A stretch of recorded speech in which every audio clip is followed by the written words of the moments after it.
That wasn't number juice. You got alcohol. I had juice. I put a squid in there. Just a A little bit. squid? A squid. A squid. Just You a know, a little squid is a squid. You put a squid in there. Or a smidge. You're trying to say smidge. I put a little bit in there, girl. I know exactly what I said, girl. Just squid. A squid, just a little bit. Oh, okay. Calamari. That's what's in there. Calamari. What's up, everybody? Good day, thinkers, thought leaders, progressives, and dreamers. I'm Craig, the writer Stewart. Yes. I told you we ain't using that no more. You got another intro? Did you come up with an intro? I think I'll give it a shot. All right, well, let's see what you got. What's going on? It is your boy Keon Stafford. And I'm Craig, the writer Stewart. And this is your official invitation to our Patreon video. The link is scrolling right here. It's patreon.com/Craig and Keon. Get on over there right now and hit the link and subscribe to our channel. It's for all of our exclusive content. You're not going to see it anyplace else. So join now. And if you want to join mine, that's patreon.com/Craig, the writer Stewart. Bye. Say bye. Say bye. Bye. Bye. Good day, thinkers, thought leaders, progressives, and dreamers. I'm Craig, the writer Stewart, and this is So Much to Say YouTube TV. These are my thoughts, in my voice, on black shit, white shit, gay shit, and everything in between. Now, So Much to Say YouTube TV is the place that you come to learn and grow. So go ahead and hit the like button, the share button, and the subscribe button. And turn on that little bell so that you get a notification every single time that I go live or I upload something new. Now sit back, relax, and enjoy the show. What's up, y'all? It is your boy Keon Stafford. Welcome to my official YouTube channel where we laugh, we cry, we talk shit, and most of all, we have some fun. So while you at it, go ahead and hit that like button, hit that subscribe, and hit that bell so you won't miss me live weekly. While you at it, follow me on all social platforms at The Real Keon Stafford. So until next time, bye. What's up, everybody? I'm Craig, the writer Stewart. And I'm your boy Keon Stafford. Welcome to the Thursday Night Live, where we give you funny shit to take your mind off the bullshit. So sit back, relax, grab a drink, and enjoy the motherfucking show.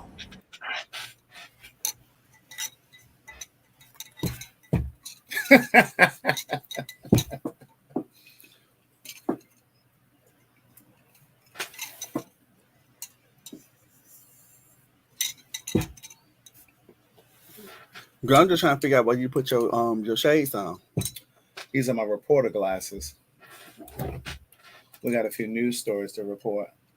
News stories. Let me get me a refill of my. Excuse me.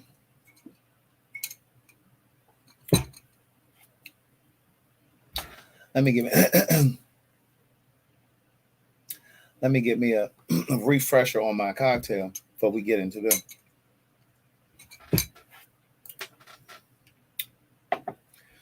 Are all systems go? Are we in here, child? Is it in sync? Because I'm not moving on the screen. Are we freezing, y'all? Are we freezing? Are our lips in sync?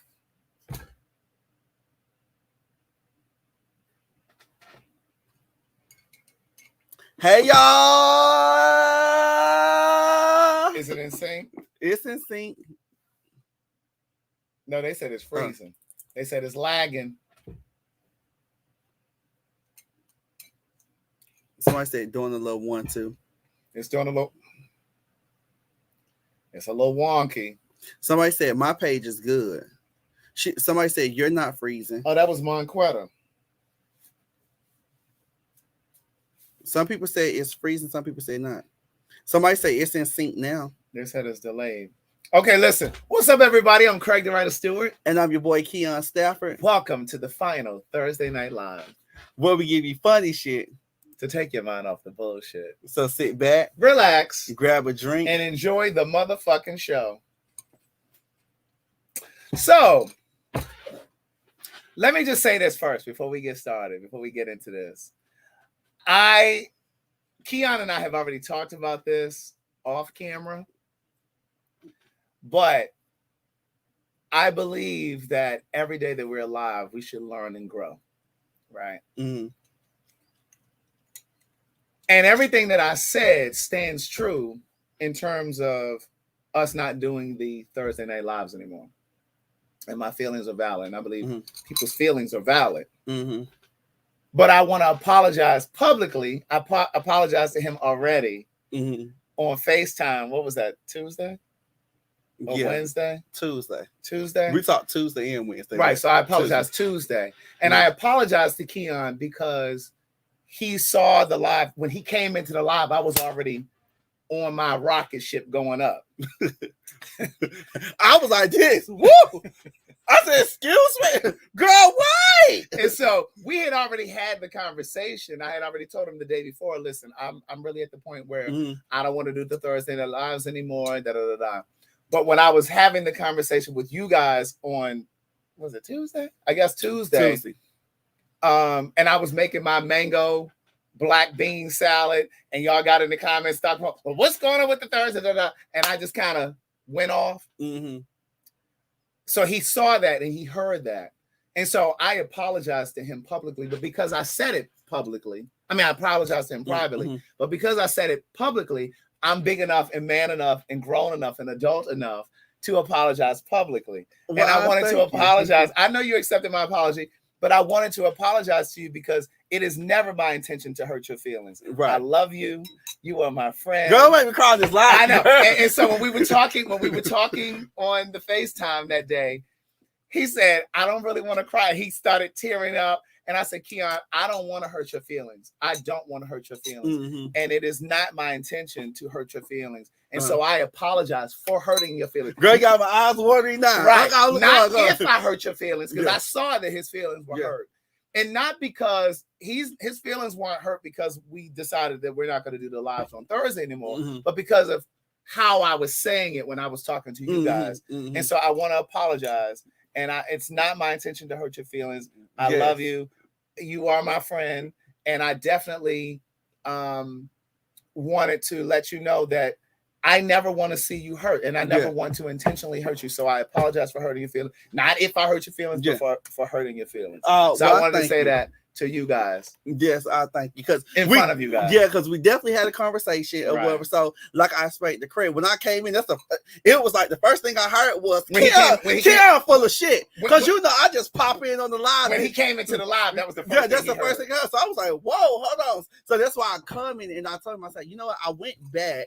I said to see where it started and, just before just going off of whatever. That's why I said, if you guys seen, I said, I'm going to just go ahead and exit out the live. You know what I'm saying? Because I didn't want to see it. But I went back and I was just like, oh, my God. So we wound up talking to whatever. And, we moved past it or whatever. But that's not why we're in it. It's just, like we were saying earlier, it takes a toll. It takes a toll. Yeah. It's a toll. So our Patreon people is scrolling down at the bottom. The link is scrolling down at the bottom.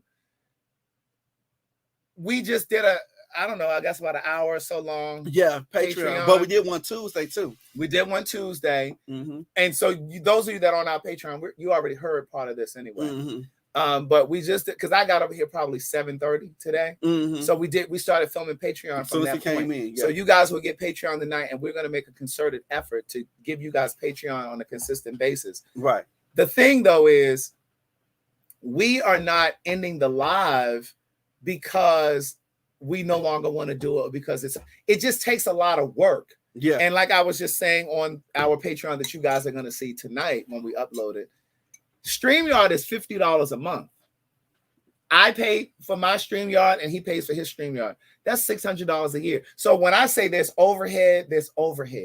That's aside from everything that I have going on separately and what he has going on separately. And I'm not even just talking about our personal lives. I have a mortgage. He got overhead at his house, but it's also business expenses. And as I said the other day, I got telling our stories that I've paid for out of pocket. And so when we make the effort, when he packs his bag and leaves his job on Thursdays and he comes to my house to change clothes, and like he driving 30 minutes to get to my house and 30 minutes to get back to his house. Like gas has gone up for everybody. You understand? Groceries have gone up. We had to eat. You'll see us eating tonight on the page. Baby, we ate down. We had to order food because he's getting off work and I'm coming over here from doing what I was doing. So it's like we're putting out all this extra money, and the support on Thursdays has changed. we understand that there's a recession. Right. So that's why we haven't said, because things have changed for you guys too. Grocery has gone up. Mhm. I'm doing lives and stuff with Jack and Elliot. Mhm. I'm buying food and all that. Like, this shit is expensive. Right. And so it was just like, okay, we're gonna have to pivot. So we will still give you guys lives, but we want to be dedicated. Correct. To only just Thursday. We may just pop up. Y'all know we'll just say pop up, or we'll post it earlier or something that nature. But you will get Patreon. We will say that. Right. So we'll give you Patreon because we know you guys have subscribed to Patreon, and we'll make the effort to do that.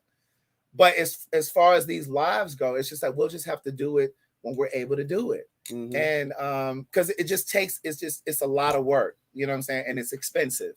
So anyway. That's that. Right.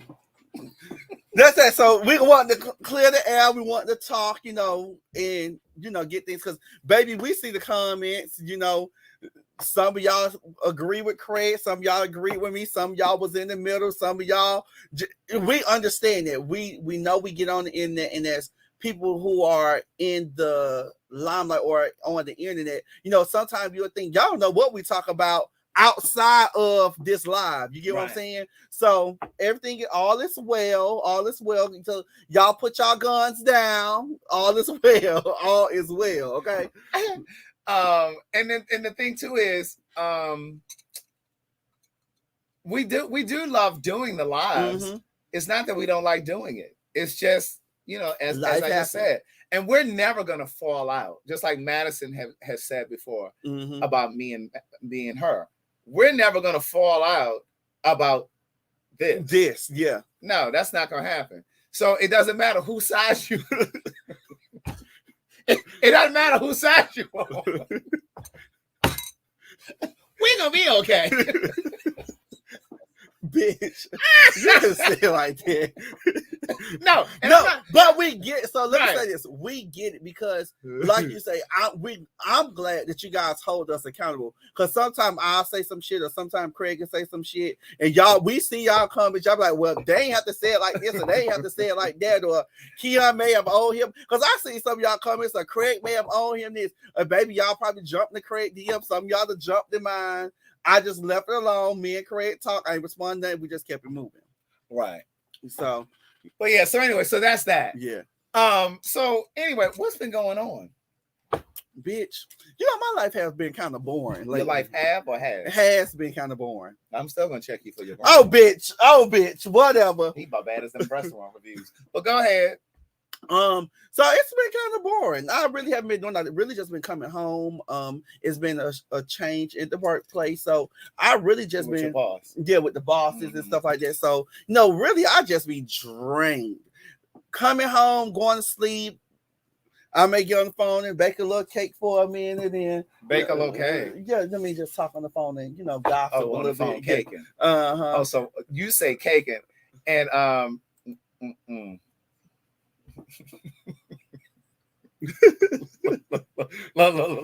look. Child, they want me to pay for everything. My mother and them do. Child, they would let me have it. Wait, we're gonna circle back to this. But this is like when I was home for Father's Day, and I was telling you all how my mother infiltrated Father's Day, and they all in the comments then. Well, you could have paid for her too, girl. No, she had Mother's Day. You understand what I'm saying? It's like they just think that I just go out in my backyard and pull money from the tree. Yeah. It costs. Okay. Yeah. But you say caking on the phone. I always say smoking. I was on the phone smoking with Elliot, or I was smoking with this one. But you talking about caking. You talking about somebody you like. You talking about somebody you like. But I gossip and smoke on the phone with my friends too. Yeah, you love a good gossip. Baby, listen. Now, speaking of gossip,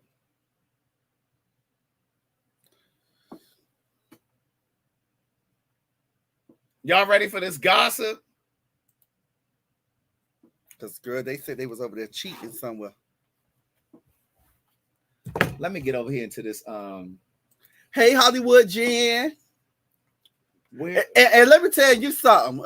While we on live. There we go. While we on live. Because I don't want to. Let me tell you something. I don't want a bitch to think. Y'all. I want a bitch to think not for 1 second that I'm mad that bitch you over there recording with Hollywood G. Because they were saying that in the comments too. Let me tell you something. I don't want you. Let me tell you something. She mine before she anybody else's on, okay? So I ain't mad at shit. She mine before anybody else is on, okay? So I ain't mad at that. Actually, I wanted to meet the young fella. He wanted to meet you too. I want to meet the young fella. So we're gonna all get together one day. But don't y'all think for 1 second. Because I'm her one and only child, baby. One and only. Now and forever. She only pushed out one time, okay? So don't y'all think it's because of Hollywood Jen that we end because of Hollywood Jen. No, baby. Oh, God. I don't want y'all to think that. So let me just clear the air out, okay? I just want to say that. Because I seen the comments too. Well, maybe he mad because Hollywood Jen. No, baby. I knew before y'all knew that him and Hollywood Jen was getting together. For those who are on the Patreon. Mm-hmm. I was gonna say, but no, Genesis has wanted to do a live with you. And look. See, here's somebody here now talking about Craig got a younger replacement.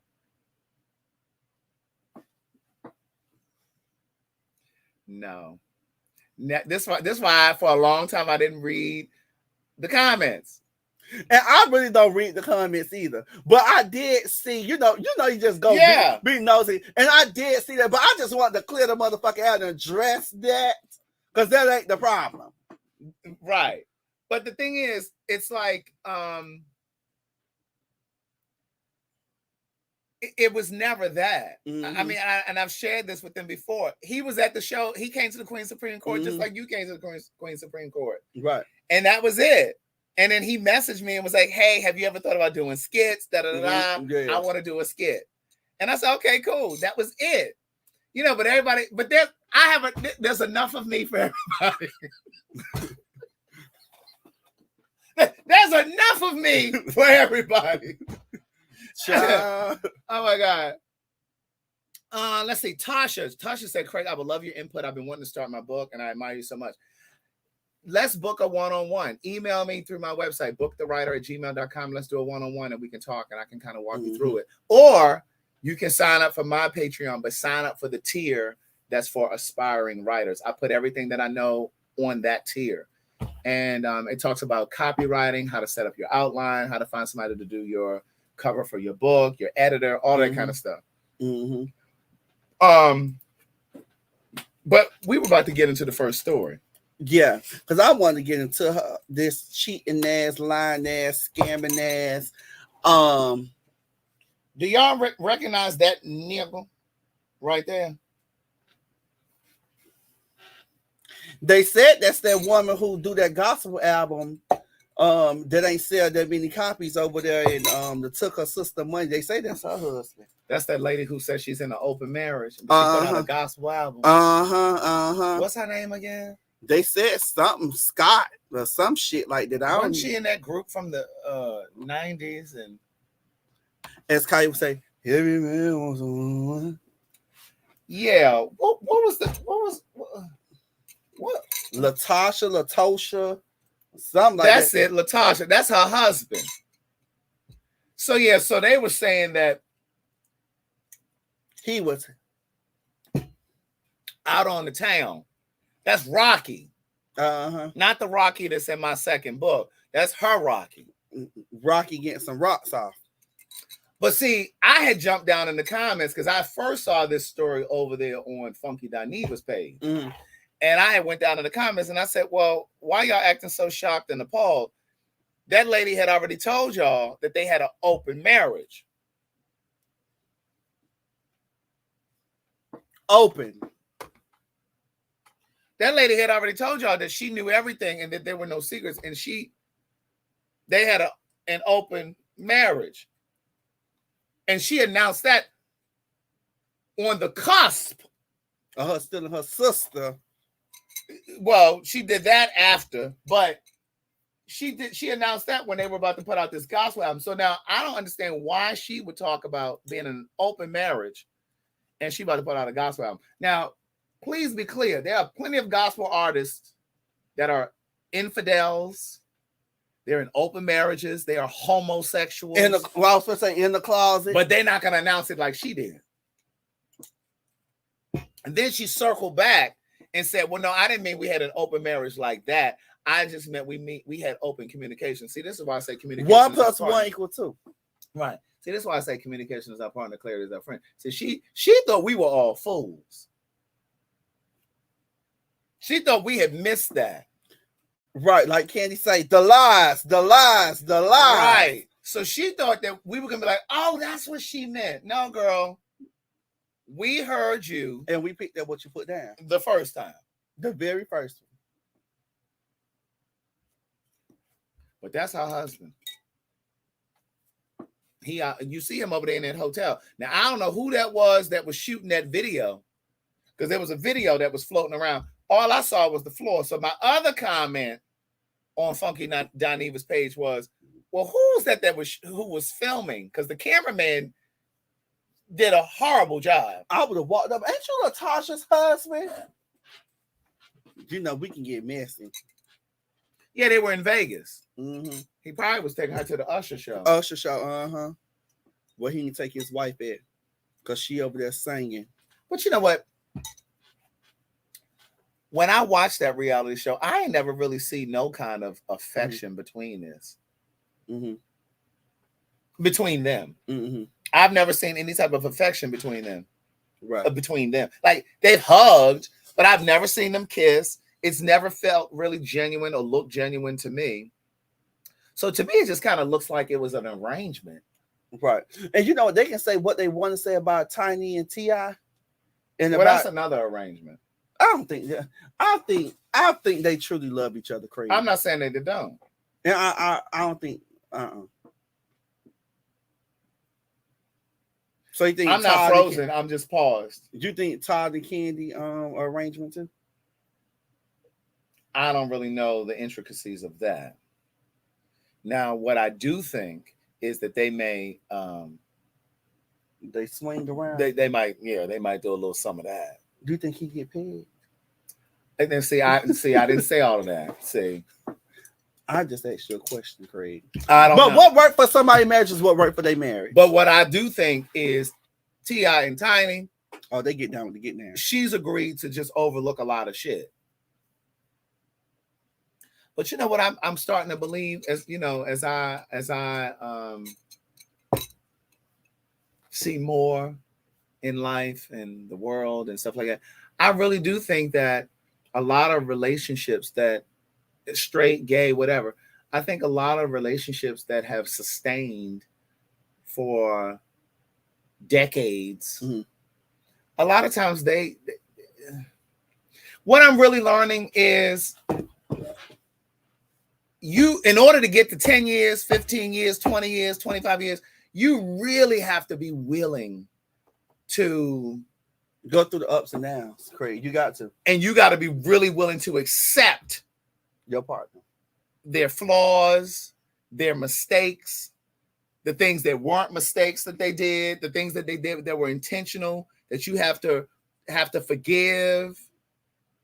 You know, if you really want to reach those milestone years, like, your relationship is not going to be flawless. It's not going to be flawless. Like, you're gonna go through some ups and downs. You're gonna go through those moments where, yeah, it's just a lot. And see, and I've said this, I don't know if I'm built for that. Yeah. I don't know if I'm built like that. You know what I'm saying? Like that stuff that Tiny has gone through. You don't think you can make it past what Tiny went through?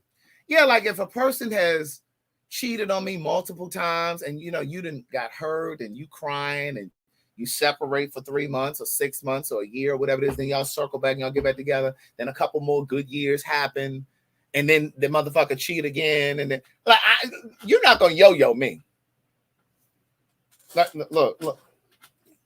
I love a good yo-yo. You know what I'm saying? Like, I just don't know if I could do that. Because I just feel like at some point, we're just fundamentally different. Mm-hmm. We have something different. We want something different. And I just don't know. And I really do think that you have to decide that this is the person that you want to live your life with, and you're willing to overlook all of that stuff, up and down, good and bad. You know what I mean? Because the reality is there are 7 billion people, in the world. So the chances are, whoever you end up in a relationship with, they're gonna step out, or you gonna step out. The 80-20. I say that all the time. So you have to really decide what your true deal breakers are. Is it a deal breaker if a motherfucker cheat? Because then if it's not, then you have to then say, okay, it's a deal breaker if they cheated and then they built a relationship with the person. If there was an emotional care. Some people can overlook it if the person just fucked once or twice. Right. And that it was a one or two and done. But then it's a whole nother level of cheating if the person cheated and there was an emotional connection. They were in love with the other person. Like Rashida. Well, you don't watch Love and Hip Hop and stuff like that. But Rashida Kurt had a baby on Rashida. Yeah. I don't think I could have got through that. I got a friend who went through that. Yeah. I don't think I could have got through that. Yeah, and that's what I'm saying. Like, I don't know. Dr. Beautiful Podcast, the Patreon link is scrolling down here. You see it, patreon.com/Craig and Keon. But it's just like, I think that let me see if I can add this. I just think that when people make it, like, so we had a very long conversation at my house the last time I had a barbecue. And there was a woman there who was invited by a friend. And she's been married to her husband for 47 years. It was either 47 or 42 years. I think it was 47 years. Well, this lady also likes to dip and dive in the ladies' pond. In the lady pond. Now, she's married to a man, been with this man for 47 years. But she has been in a 16-year relationship with a woman. And then she was in another relationship with another woman for 12 years. Now, she's been with this man for 47. But during the course of that marriage, she had a relationship that was 16 years, and she had one that was 12 or 14. And so we had this whole debate and this whole conversation. It was like, well, why did you stay with this man? Or why didn't you leave the man for the... I'm really starting to think that, and it really is becoming scary to me. I really kind of feel like people are moving away from building a life with one person.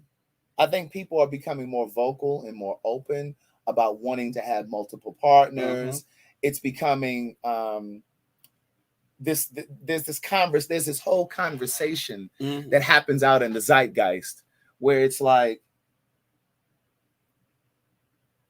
yeah, we have an open relationship, we don't ask any questions, we do this, we do that. And I really kind of feel like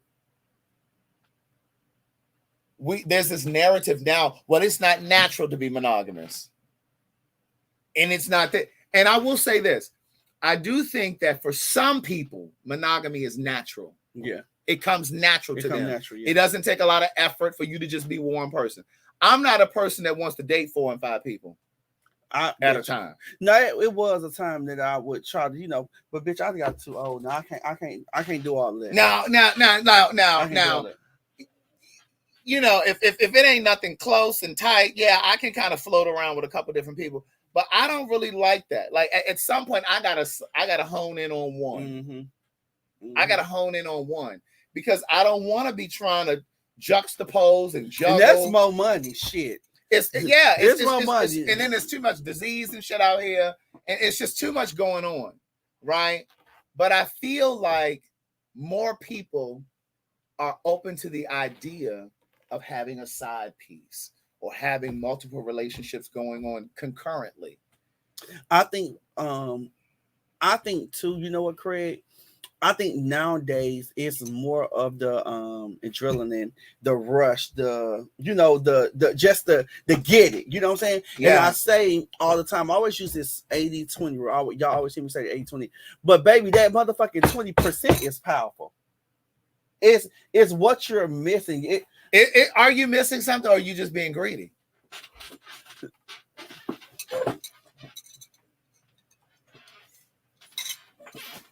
I think it's what you're missing. I think it's what you're missing, Craig, because I think you build up to the 100%. No. You're never going to get 100% from anybody. As a whole, you build up to. You're not getting 100% from anybody. No one can give you, me, or any of these people watching 100%. You know, it's impossible. That is impossible. And I think that what happens is a lot of times when people feel like that, they're searching for something outside of themselves. Mm-hmm. They're expecting someone outside of them to fill them, to make them whole. Mm-hmm. It's not my job to make you whole. It's not my job to make you happy. I can compliment, C-O-M-P-L-E, not compliment with C-O-M-P-L-I. Compliment with the I is, oh, that's a nice shirt. Compliment like we make a great team is C-O-M-P-L-E, M-E-N-T. I can compliment you. I can add to your life.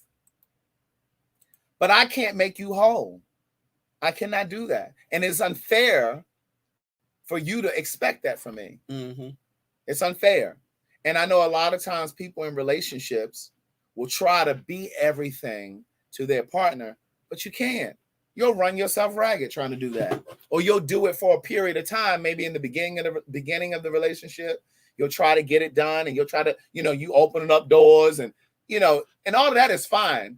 But like you're trying to pay all of the bills, or you're trying to be all romantic. That really don't impress me. Eventually, you have to get to a point where it's just like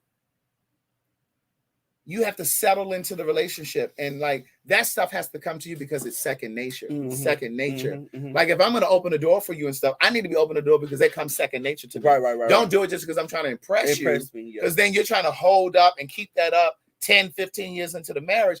But here's the other part. We're changing and growing every single day. And I think it's almost unfair to expect that the person that you're with and the person that you are is going to be the same 5 years in or 3 years in or whatever. You grow. You know what I'm saying? You grow. And sometimes you just change your mind. And life happens. And you change what you want. You change your expectations. Like, you can start off with somebody and you both say that you're on the same page and you want the same kind of relationship. But 3 years in, they can change. Yeah, because my expectation now is not what it was 3-4 years ago. Right. In a relationship. So you're forever evolving. Yes. Speaking of that, I wanted to not the culture. We can circle back around to it because I just dropped the link because I know some people want to come on. What do you think about this Kiki Palmer situation? Well, what happened? So she was dressed in this mesh outfit. And she went to the Usher concert. Oh, really? What happened? What you did, bitch? I didn't do nothing.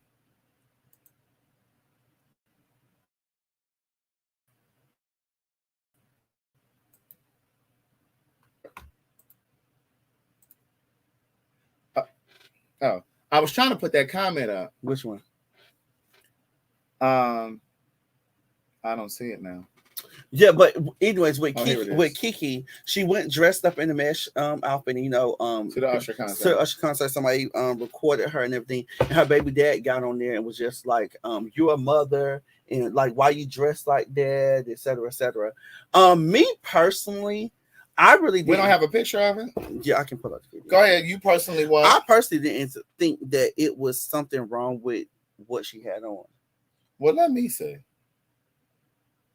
And then I'm gonna show you the video. Is this it? Yes. Ain't nothing wrong with that. I don't see there was nothing wrong with that. It's like a little bathing suit type thing up under this. Right. So he just dressed it up a little classy. Well, it sounds to me like the baby father is just a little jealous because it's Usher. He was a little insecure. Yeah, he probably felt a little insecure. Khalid, we live. He know we live. His knucklehead ass.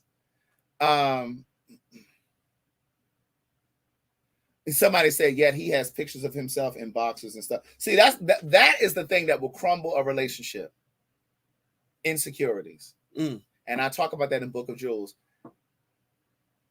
A relationship can't cure or heal insecurities. Right. If you come into this relationship with insecurities, they're going to be amplified. They're gonna be They're going to be amplified and magnified. There's nothing, a relationship can't heal that. That's why you have to work on that prior to you getting in it. You know, because again, and I say this all the time, love is not ownership or control.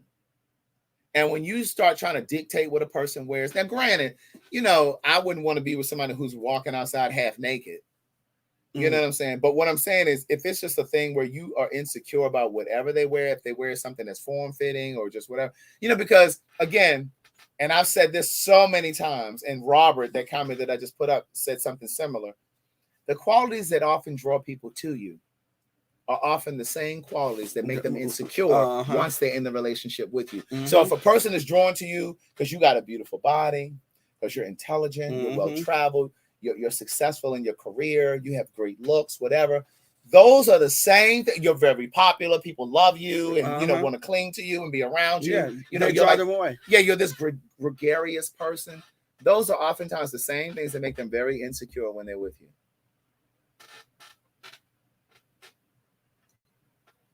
I definitely agree with that, Craig. I definitely agree with that. I agree. That's what draws them away, and as they draw to you, I definitely agree with that. But also too, people just got to work on themselves.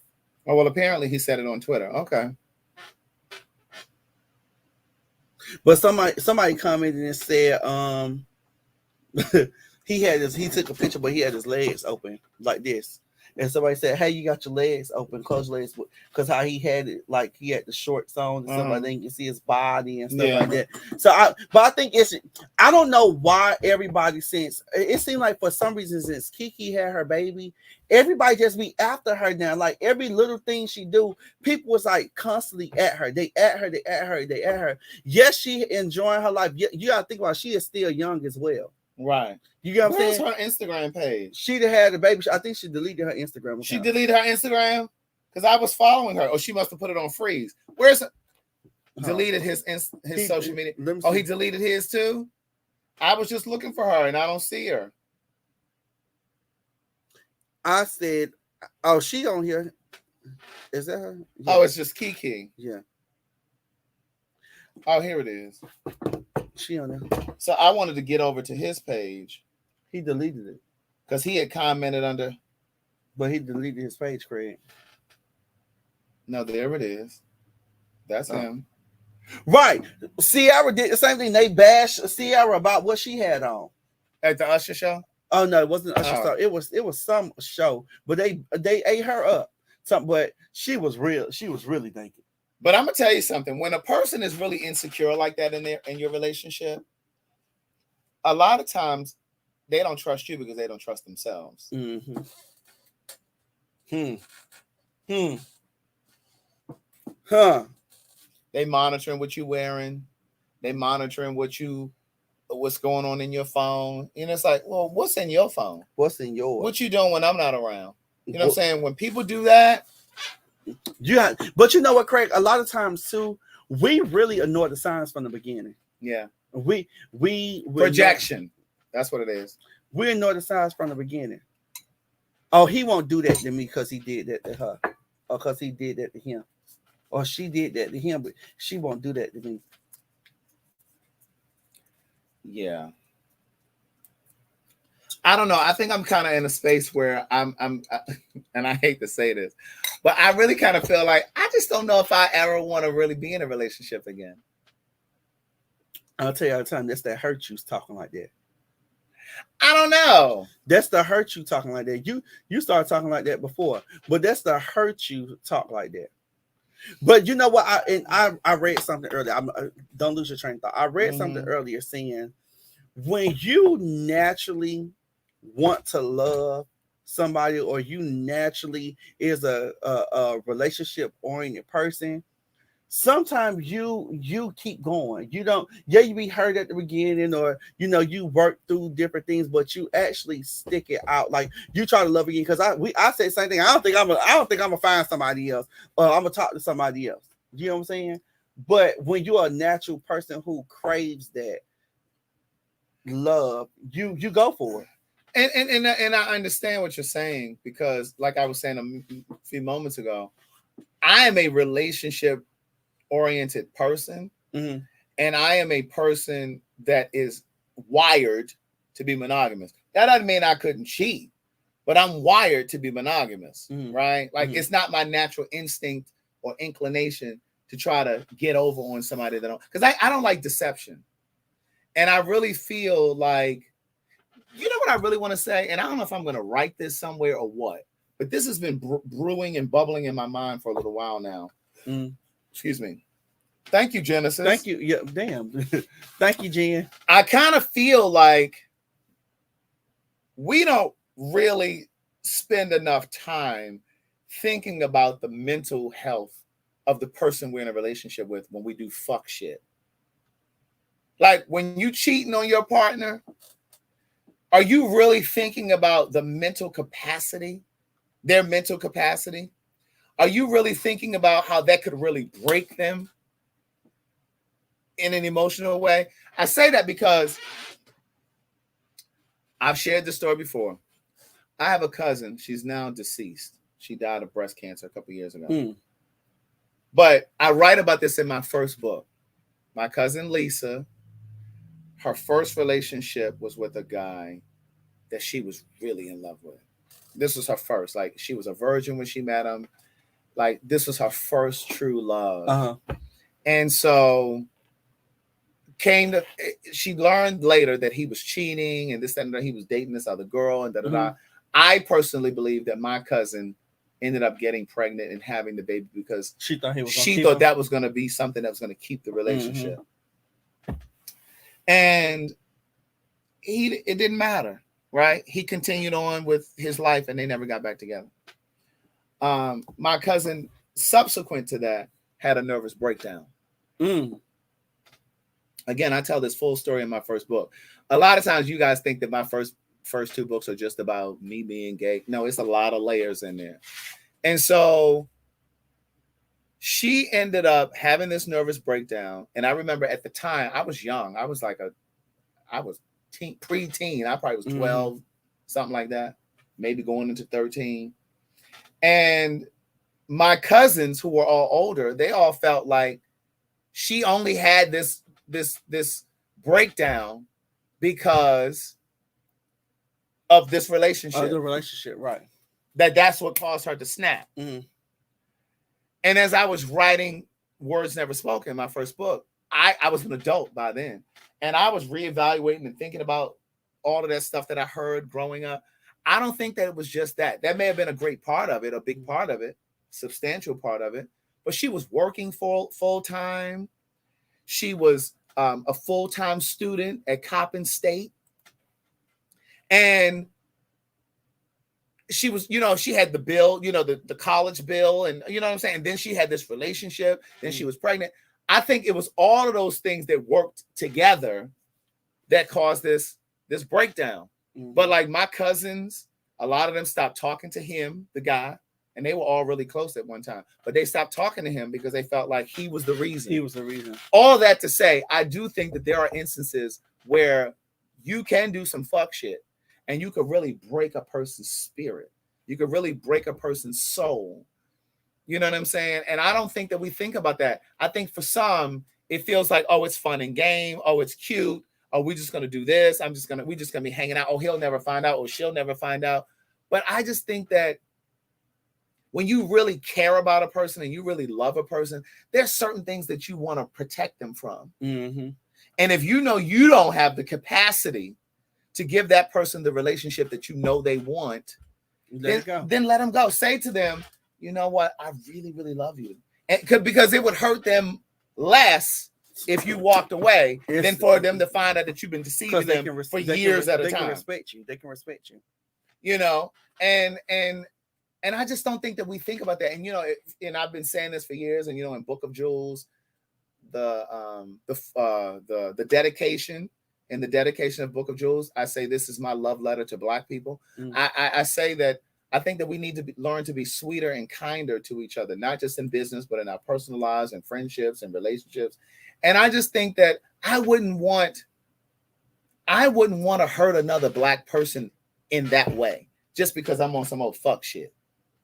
You understand what I'm saying? Like, you can't tell me that you really love me and you are intentionally and actively deceiving me behind my back. Right. You know what I mean? That's a hard pill to swallow. Mm-hmm. And so I don't think that people think about that when they're sneaking around and lying to their loved one, especially if you have a family and children, and you telling your wife or your girlfriend that you're over here when the truth is you're over there. Mm-hmm. Like, I don't understand it. I don't. And so I'm just in a space where I don't know, because I know what's out there. I know there's just a lot of trash out there. I just don't know if I ever want to get to the point where I even think about building with a person. I'm not saying I won't love, but what I'm saying is I don't know if I want to get to the space where I'm talking about planning a life with someone. I talk about living together, buying a home. I don't know if I need that. I think it's just right now because of what you've been through. I don't know if I have to have it though. It's not saying that you don't have to have it. It's just like what we were talking about up there about the kids, about having kids.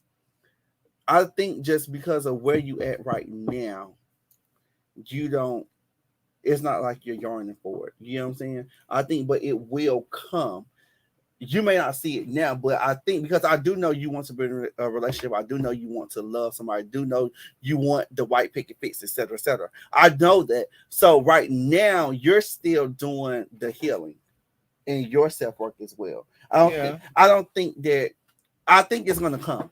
I don't think right now, no. I'm not saying that I don't think it's going to come. But what I'm saying is I don't think that when you're in a relationship with somebody and things have changed for them, people aren't always forthcoming and say enough to say, listen, things have changed for me, and I think I want to move in a different direction. People would rather lie and cheat.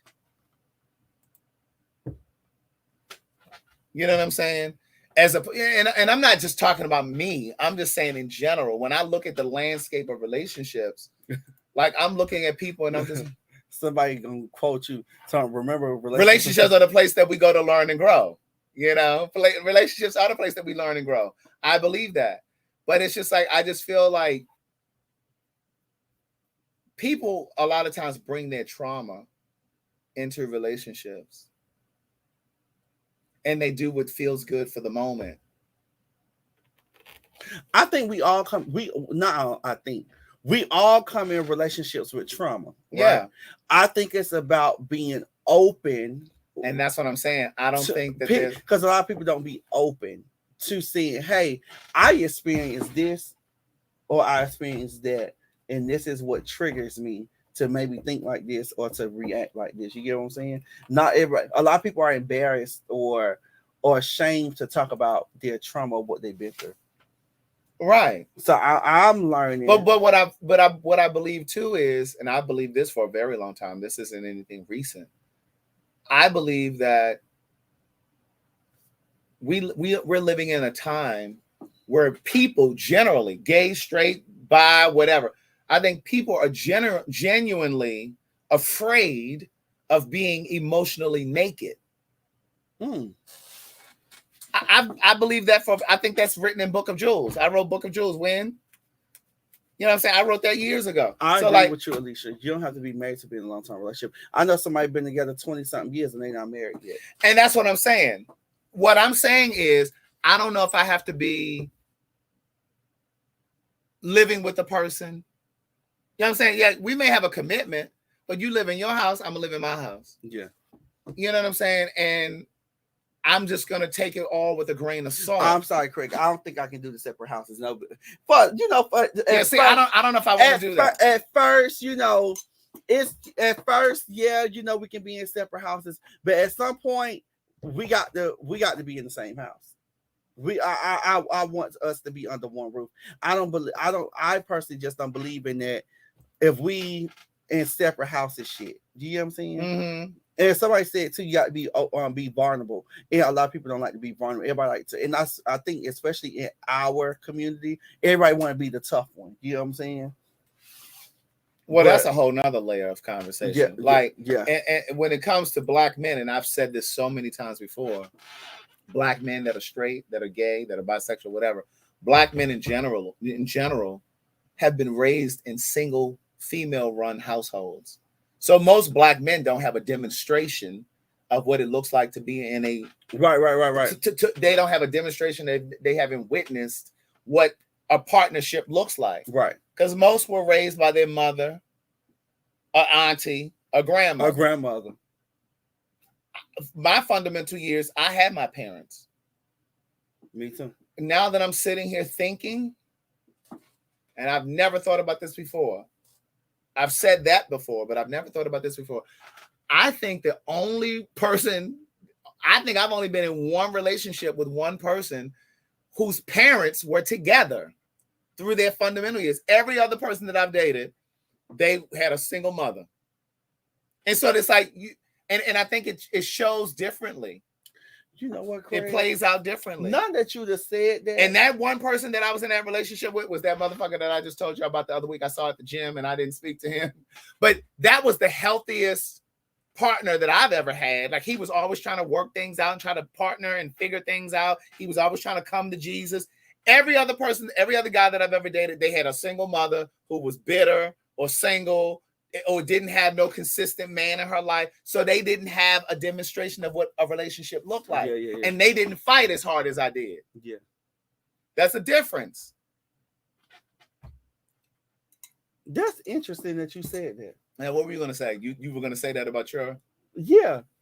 Two of them had single parents. One of them mother was like, she was like a Mama D, a pimp, and was... His mama was a pimp. And doing other shit to get, her raise her kids, because she had a whole bunch of kids. One of them was blessed to have a stepfather, and then the last one, child, had a single mother. Mm-hmm. So, that is true. But we talked about this. I said the next time I actually get into a relationship, the person is going to have a 2-parent household. But even when you say and do all of that, it doesn't. The reason why I say that, Craig, is because it doesn't guarantee. It doesn't. But for me, your chances are higher, because just how I look at it, I've seen both of my parents together through like my fundamental years, and I've seen them through up and down, thick and thin. Now that doesn't always mean that it's right, because it doesn't always mean that it's healthy. Right. That you've seen them through ups and downs and thick and thin. That's not what I'm saying. But what I'm saying is you have a chance of being more of a fighter of what you want on certain things. You know what I'm saying? Mm-hmm. Or building towards a stronger relationship. It's not easier to just walk away. You know what I'm saying? Right. Is what I'm saying. So someone is asking, the story that I just told you, Carrington is in my first book.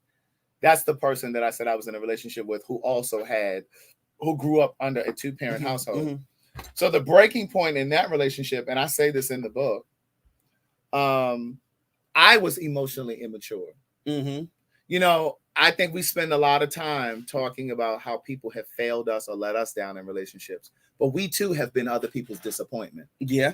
I understand that I've been people's disappointment too. But it takes growth to admit that and say that. Yeah. And I believe, if I'm gonna really tie this whole thing up, I really believe that that's why he struggles with speaking to me when he sees me in public. Because I think I broke his heart. And I can't say that he never recovered from it, but when there's pain, love's still alive. Love's still alive. Right? And so I think that's why he struggles with speaking to me or looking at me in person, or you know what I mean? Because he never forgave me for breaking his heart. So why you don't speak to that man that you why you won't speak to the man that you just saw last week? Do you feel that it's still some pain there? No. I always would speak. That's what I'm saying. I think there's still pain from his perspective because I broke his heart. Okay. And I don't think he ever forgave me for breaking his heart. He didn't want that relationship to end, but I was emotionally immature. So do you think that I didn't know how to work through simple things? But do you think you owe him an apology? I apologized years ago. Okay. I did. I apologized years ago. And I said to him, I said, you really are a good guy. You're a good man. And I said, I just wasn't ready. when you came into my life. I was young. I was 27. I was trying to get my stage play off the ground. Yeah. I was just starting to write Say It in the Car, all of those greeting cards. You was I was focusing young, on you. right? And he was established. He's a dentist. He had his own practice. He was 5 years older, even though some of you say that I like the younger boys, but I always dated older. He was like, I want you to say that last part again. Say it again. Because since I know you, everybody been younger. no, the last one that I was just talking to is older. You never met him, though. Okay, 1 out of 10. We've all been someone's disappointment. And so, all that to say, I told him years ago, I said, you're really a good guy. And I said, it wasn't you. I said, it was never you. And I said, it truly was me. I said, I didn't have the tools. I was 27. I didn't have the tools.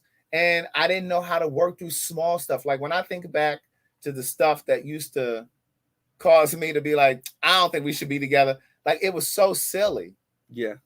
It was silly shit. Stuff that I know how to work through now, just through simple conversation. And this is why I say to people all the time, like when they say, oh, I want to be in a relationship, I'm tired of being single. Work on your shit. Work on your stuff. I was just thinking this. I don't think he maybe couldn't receive it then. Maybe couldn't. No, he's married now. And I wouldn't want to spin the block. I wouldn't want to. But no, I wouldn't. You want to spin the block? You want to go in that man's house and shake something up? No, don't do that. That's because Karma's a bitch. Trust. Karma come back and she. I wouldn't want to spin the block. But my point is, I think I would, Robert. I don't know when, but I do think that I would write another book at some point. I don't know when though. But no, I mean, I did go to him and I said that to him. I said all of that to him, and but it's just really hard to. And then the other thing is, I don't think men really mature, straight or gay, until they're in a later season in their life. You know what I'm saying? When you're dealing with a man in his 30s and 40s, the chances are very great that he's not going to be able to be just focused on you. Because, you're young and you're still exploring. And, again, there's 7 billion people in the world. Right. You're not the only one that's going to be able to grab a person's attention. You know what I'm saying? And I just think that sometimes it takes a person to really mature and get to a space in their life where they really, truly want to settle down. Yeah. They're not settling down because you asked them to. They're settling down because they want to do it. They want to do it. Yeah, I definitely want to I definitely want Words Never Spoken to be a play, a stage play. I definitely do. But wait, didn't we have another story? I don't know, girl. We had got something to this. We had got something wrapped up in this. I'm laughing at Shavonda. Okay, so let's get into this. So Megan Thee Stallion, this was Essence Festival was this past weekend. Girl, I love India.Arie, but girl, I don't know. I'm gonna let you give your opinion first on this one. So Essence Festival was this past weekend. And let me move this down so y'all can see this. Where is it here? In banners? Yeah, take it down. Yeah. No, not that. The I need to take this one down. Okay, so India.Arie posted on the Essence Festival Instagram or somewhere. Basically, Megan Thee Stallion did a twerking scene on the stage, and Janelle Monáe went up there, and she was twerking and carrying on. A bunch of people from the audience was up there twerking, and so India.Arie felt like, there's a time and place for everything. There were children there. And at what point do we evolve as a culture that we don't resort to this? So she says, the issue is what is context. Humanity does everything. But does everything belong in a stage? No. Is everything for kids? No. Is everything for everybody? No. So when we as a culture make something like this mainstream, meaning Essence Festival, it shows a lack of discretion and discernment. To those in the comments who laugh at anyone who wants these things for our culture, you certainly have that right. Just as many folks have the right to want our culture, our mainstream international export our music to show us in a respectful light. There's a couple typos in here, but I know what she's saying. I like to go on record and saying this won't age well, and that's my issue. I love Janelle and Meg the way I love us all, and I don't like this moment.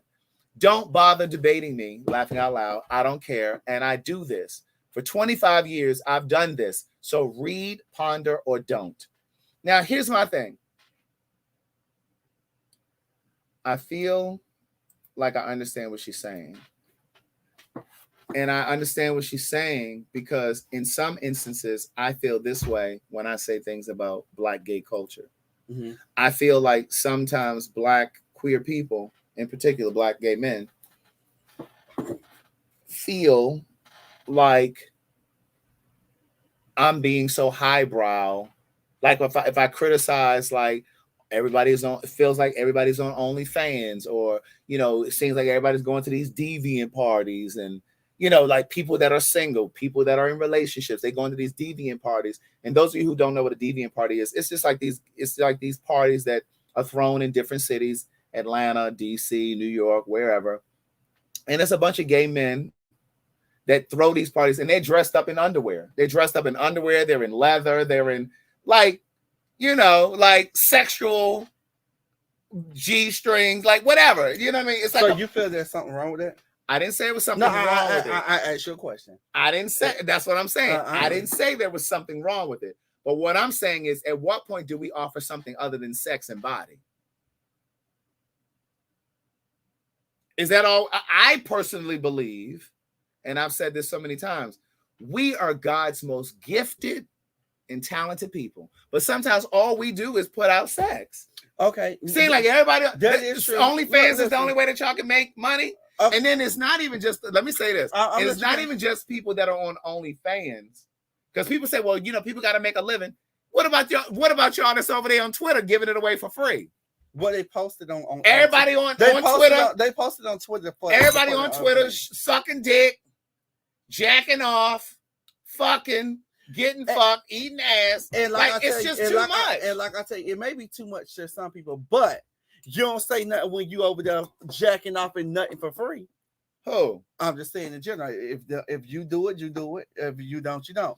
But also too, I think that also too. Now I'm not saying that because certain things I do disagree with that happens in today's society, and I'm young as well. However, but like I said too, it's just like shit. Like y'all was doing the Freaknik back in the day. Y'all was doing sex tapes on they had the sex tapes on DVDs and VHS and shit like that. Like that. Things are just more accessible now, and I think that today's time is. It's just like I don't give a fuck attitude now. Had y'all been able to get away with it back in the day, I think y'all would have did the same thing. Just like, and I think it's generational because just like how you're saying that about people doing it now, your mom them said shit about y'all, just like you are saying stuff about us, just like we're gonna say stuff about people that's under us. It's a cycle that goes over and over again, but it's just done different. But what I'm saying is, where are the boundaries? Where are the boundaries from Freaknik? Where are the boundaries? Where are the boundaries? Okay. What about what I'm saying is, and here's what I'm saying too. Because like somebody just said, well, Craig, you can be a little prudish at times. No, it's not about being prudish. It's about where are the boundaries? Like why there are no limitations to anything. And so again, going back to people that are on OnlyFans and Twitter, sucking dick publicly and all that stuff. Excuse me. No, they're called deviant parties, John Jordan. They're called deviant parties. It's a deviant event. That's what they call it. Yeah, this was called. But my point is, what happens if in 5 years you want to be a principal of a school? That's not everybody's story. I understand that. But that's not everybody's story. I understand that. I know that's not everybody's story. And I know everybody doesn't have a future. But that may not be. I get it. But what I'm saying is, where is the moral compass? Like everybody, like my thing is, and that's another thing that scares me. It's like, child, everybody out here sucking dick on Twitter and jacking up. The point is, there are a lot of people that just want to be famous, and they don't give a fuck how they get there. True. I mean, some of y'all gays fucking in sub bathrooms at the train station, and they putting it on Twitter. You in the hallways of apartment buildings, like what? Where's the line? I just need to know where the line is. Where is the line? Not everybody have morals and not everybody have boundaries, Craig. I understand. Or if they do, and let me not say everybody not have morals or boundaries. They just pick and choose how they want to set theirs. Right here, what Sean just said. Yes, but once those pictures and videos are out there, you can't take that shit back. But who said they care about it? They know. Here we go, right here, Jamari. Where is the decorum? I don't think that they always think about what they're doing. I don't think that everybody who's doing it is thinking that. I don't necessarily. I think maybe some of them may think about it, but not everybody thinks about that. I think, Craig, the only difference is, and I'm not saying I'm not being defensive towards these. I just want you. I think that it's just more. If the internet was back in Freaknik days, trust me, it would have been the same thing. Just like how they're making a documentary about it, and all some of those old footages and shit like that is coming back up. It's just repeating history, just repeating itself, and time is just going back in a circle. But now at this time of age, we have the internet. I understand that, but what I'm saying is, not everybody have morals and boundaries, Craig. That's all I want to say. Correct, but what I'm saying is, even when are we frozen? Can y'all still hear us and see us? But what I'm saying is, Freaknik was kind of like and I'm not making an excuse because there was a lot of shit that was happening. There were a lot of women that were raped and sexualized and da. I get it. But what I'm saying is, Freaknik was contained to that one little weekend. Okay, so let's take y'all on Twitter all year long. Let's take Freaknik out. Let's take Freaknik out, right? I'm gonna take Freaknik out. What about when we was little and we was watching going in our parents' box or looking in the DVDs? First of all, pause. Maya, what are you talking about? Hopefully you read my books. If you don't even own my books, you don't even know what you're talking about. I don't sell sex in my books. I don't know where you got that from. If you don't have any of my books, then you really are making a fool of yourself in these comments. And I'm going to need you to email me a picture of you holding my book. So don't just say that you have it and you really don't have it. I'm not selling sex in my books. In my book, I talk about sexual experiences that I've had, but I don't sell sex. But go ahead. What I'm saying is, we just have it on the internet in OnlyFans. That's their way of paying it. Back in the day, their way of getting paid was VHS and DVDs. It's the same thing like we did with our parents. We used to go in the room and we used to see DVDs of gay men or men on women and threesomes and shit like that. It's all the same thing, Craig. It's just nowadays, it's just a different form. It's just a different That's form. not the same, Keon. Going into your porn is porn. Hold on. Going into your parents' room and digging up some pornography or playgirl. I'm not talking about pulling up books out from under a chest or under a mattress or pulling up a DVD. That's not the same as you setting up a camera and you bending over and getting fucked on Twitter. Okay, pause. No. And then that's not the same. And then a bunch of people sharing it. Correct. That's not the same. And then 3 months later, you talking about, I want to find a relationship. Why can't I find a relationship? No. Well, you done got dug out all on Twitter. No, hear me out. What I'm saying is, that's not the same as we going and doing it. But what about the people that's doing it? What about the people that's doing it? Yeah, now the only difference is we setting it, not we, but the generation now, people doing it now, they're setting their own camera up versus back in the day, they was paying motherfuckers to have their own camera to release their own shit. That's the only difference. We're talking about two different things. You're talking about how the porn is disseminated. I'm talking about a moral compass. What I'm saying is, it feels like everyone on Twitter that's gay. And I know that it's not the everyone. Straight people do it too. But I'm not talking about straight people. I'm gay, and I'm talking about okay. gay. What I'm saying is, I know that all gay men are not on Twitter getting fucked or sucking dick and all this other stuff. I understand that. What I'm saying is, it feels like the culture welcomes that. And so, to India's point, whenever somebody stands up and says, okay, this is a little too far left, there's always a bunch of people that want to justify and then criticize. It's no different than what happened with Bill Cosby years ago. And you all know that I'm not a Bill Cosby fan because of what he did to all of those women. But the point still remains. When Bill Cosby got out there and told all of you who have children and those of you who have children and you're not parenting and you don't have your hands on your children paying attention to what's happening, and they got Jordan sneakers and they got Nintendo Wii's, but they getting D's and E's and can't spell, read, or write. Y'all were upset with Bill Cosby, but he was telling you the truth. But my point is, where is the line? And it just feels like everybody that's on, Amber, we ain't bringing you on because I'm not about to debate this. It feels like everybody is okay with that shit.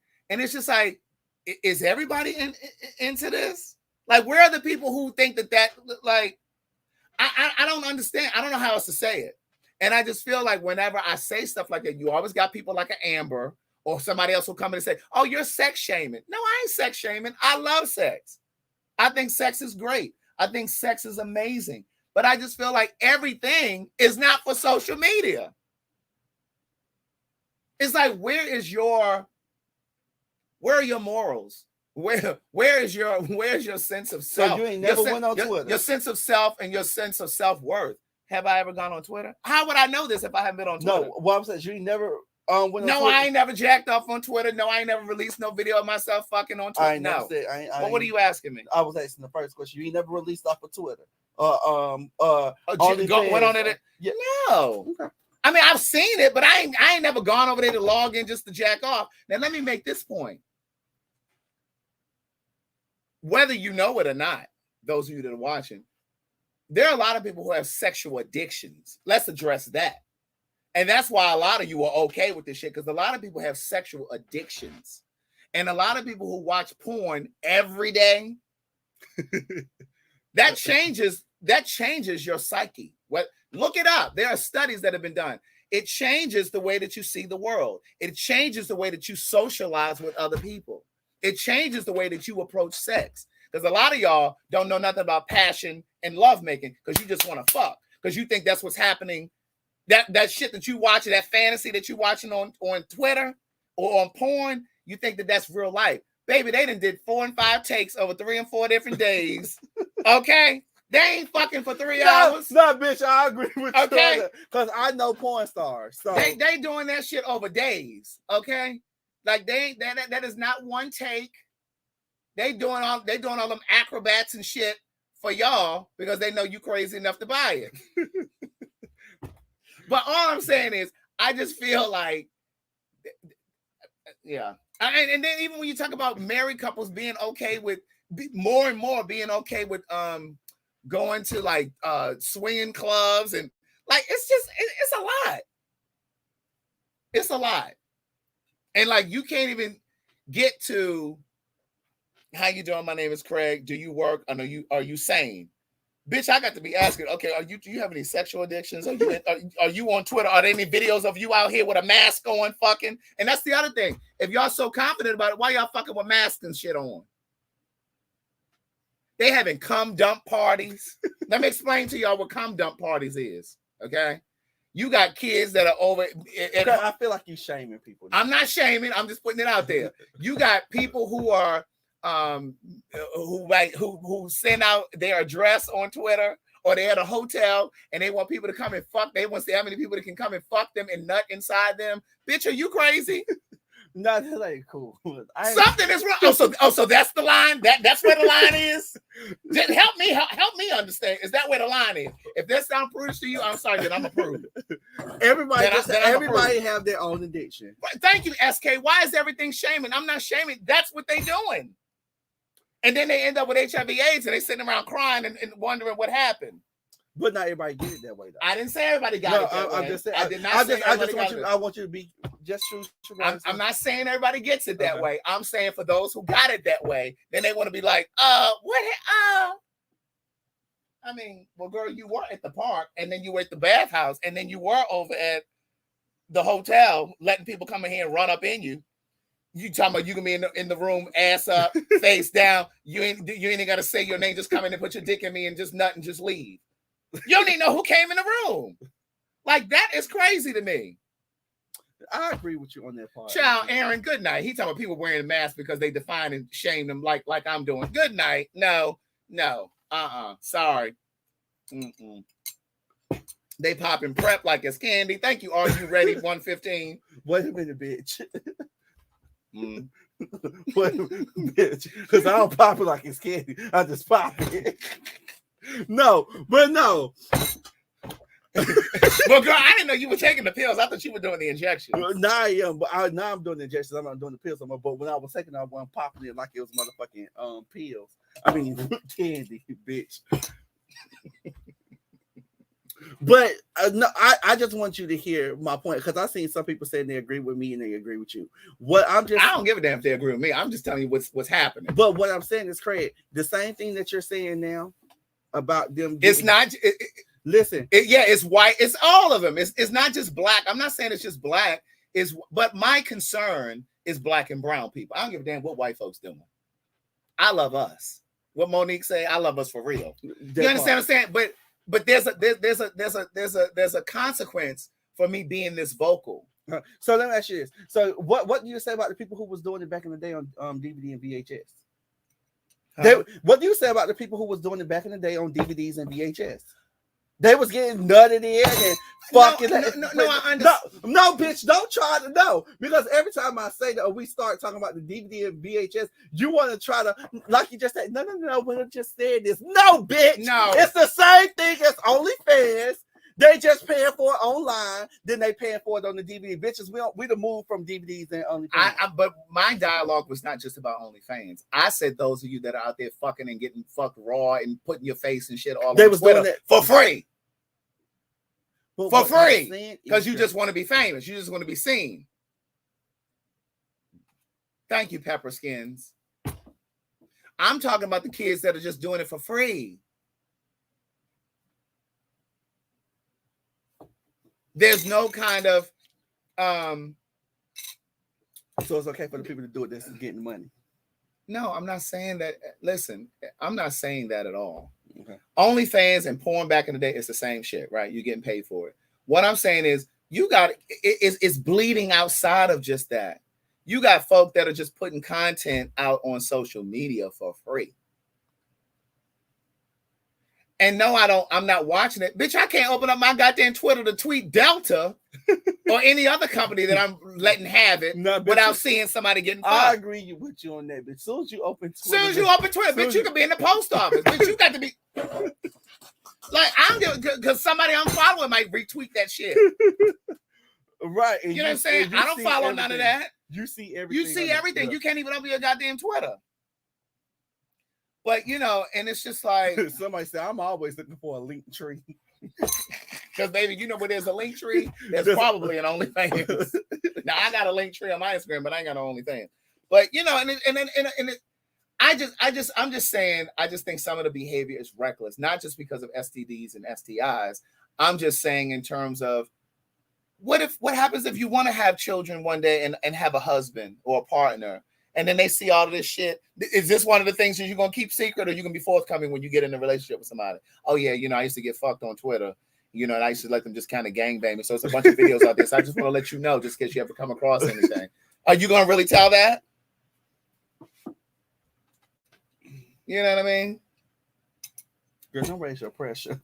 Baby. Bitch, don't raise your pressure. They're going to make me fight them. Aaron and Amber and all the other people. Right say he loves you. Look, Ryan stays sending me shit. Like, child, did you see this? Like, me and Ryan be laughing. We be like, oh my God. Like, oh, shit. Child, he does porn. Oh, hey, Ryan.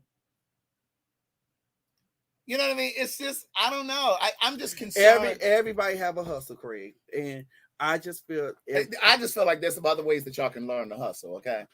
Go learn to do tattoos or something. Well, girl, you fucked around and talked about me so bad because I was doing piercings in the house. I ain't never said no foolish shit. Well, wait, hold on. Hold on. Amber, I ain't never said that. Girl, now you making shit up. Girl, get on out of here if I block you temporarily. But putting that lie out there. I said I was with a white man once and he sucked my dick, but I ain't say I was in no goddamn park. Now, what'd you just say? What did you just say a moment ago? About when I was doing piercings in the house.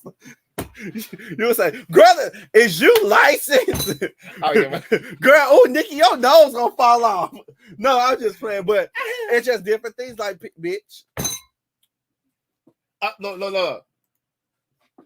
Genesis, I'm gonna give me a nose piercing.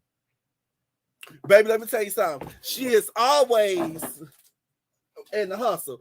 Behind this whole green screen, baby, it's a whole I never said that, Amber. I never said that. I never said I was behind some tree. What are you talking about?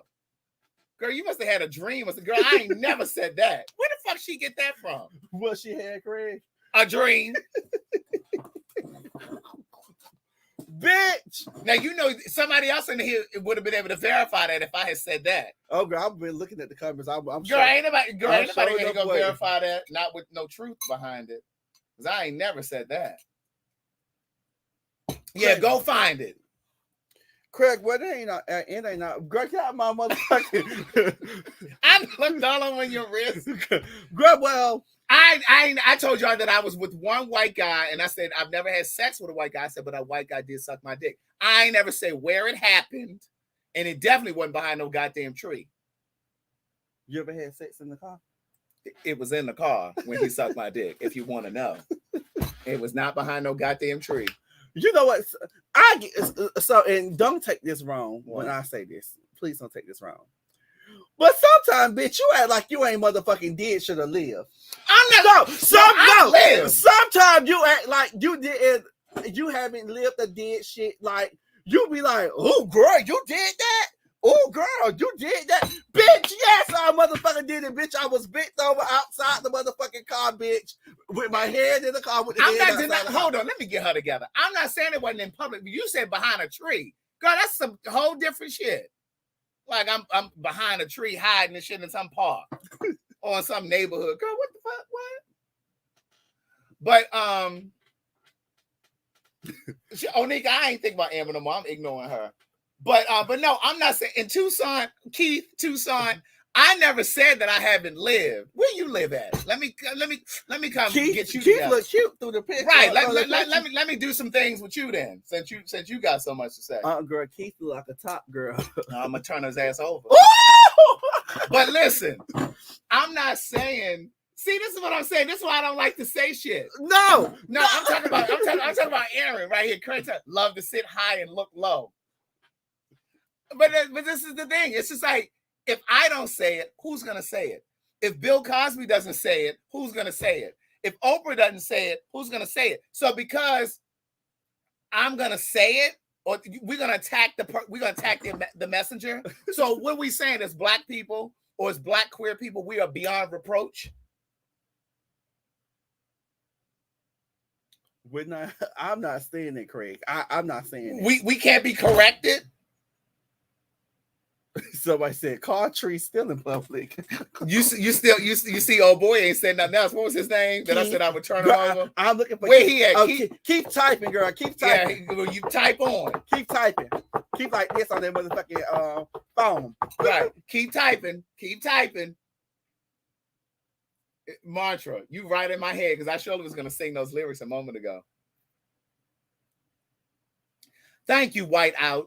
I'm gonna keep saying it, and again, sometimes and that's fine, Craig. That you can keep saying it. But somebody need to give y'all some standards. And I'm not saying that I haven't lived and I haven't done anything, but even when I was your age and younger, I had and I've told this story before.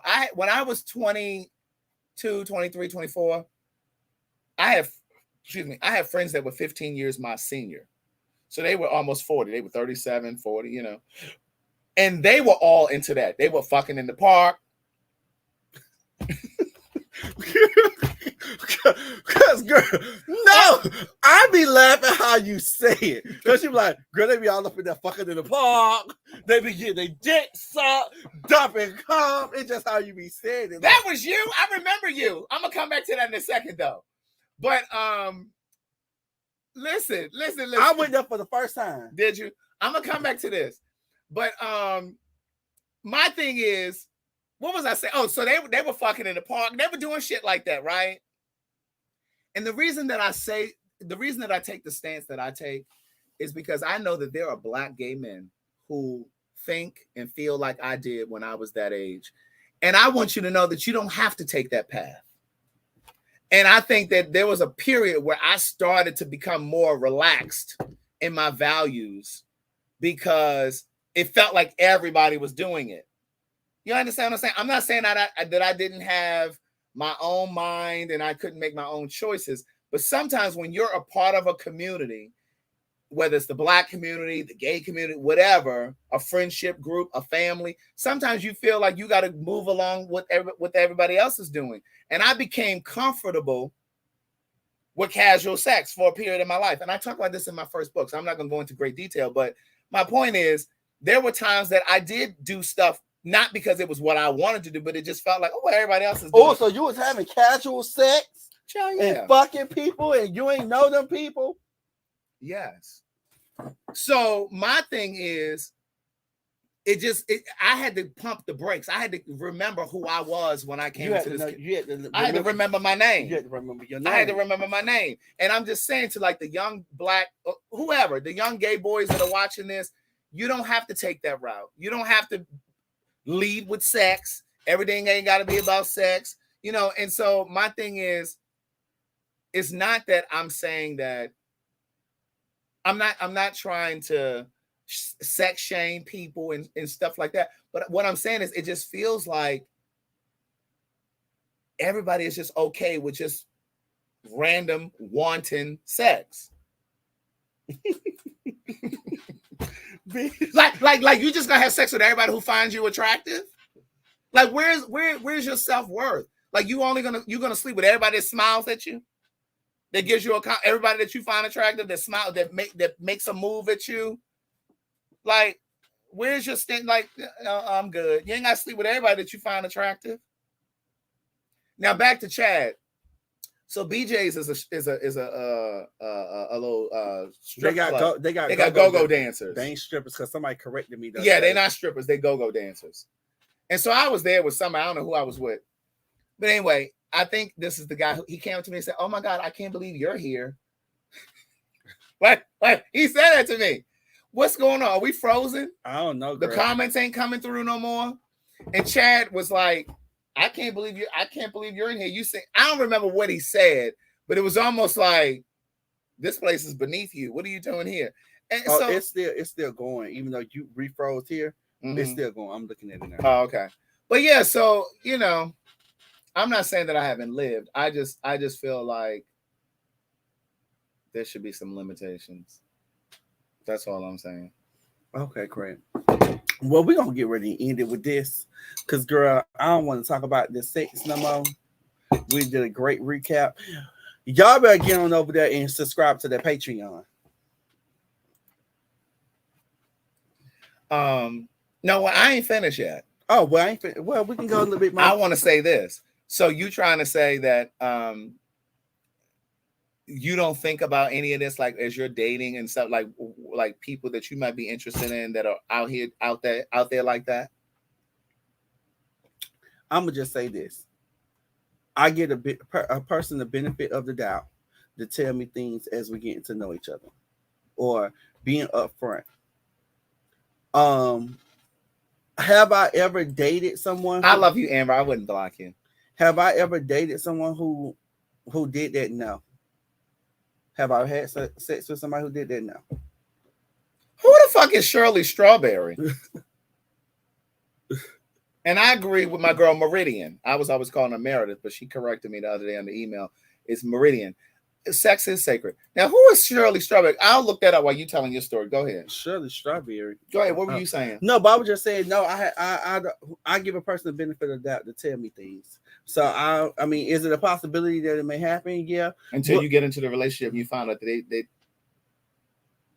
we all have a past, Craig. Was it past or was it still happening? Well, I'm gonna just leave it at past. Fine, Shirley. Shirley Strawberry husband drama explained. Oh, she enabled her husband's affair. I don't know enough about this to talk about this. I was gonna say we'll talk about it next week. Can we drop the link down here, y'all?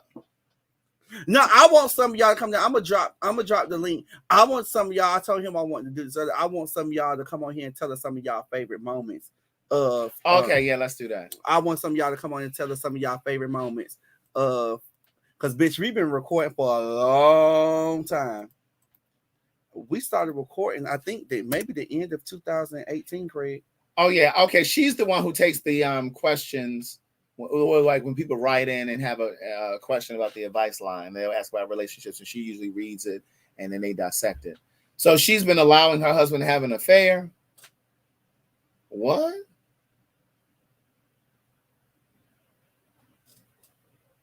But if you guys want to come in, pedo charges. Wait a minute, child. I bet you. Wait a minute.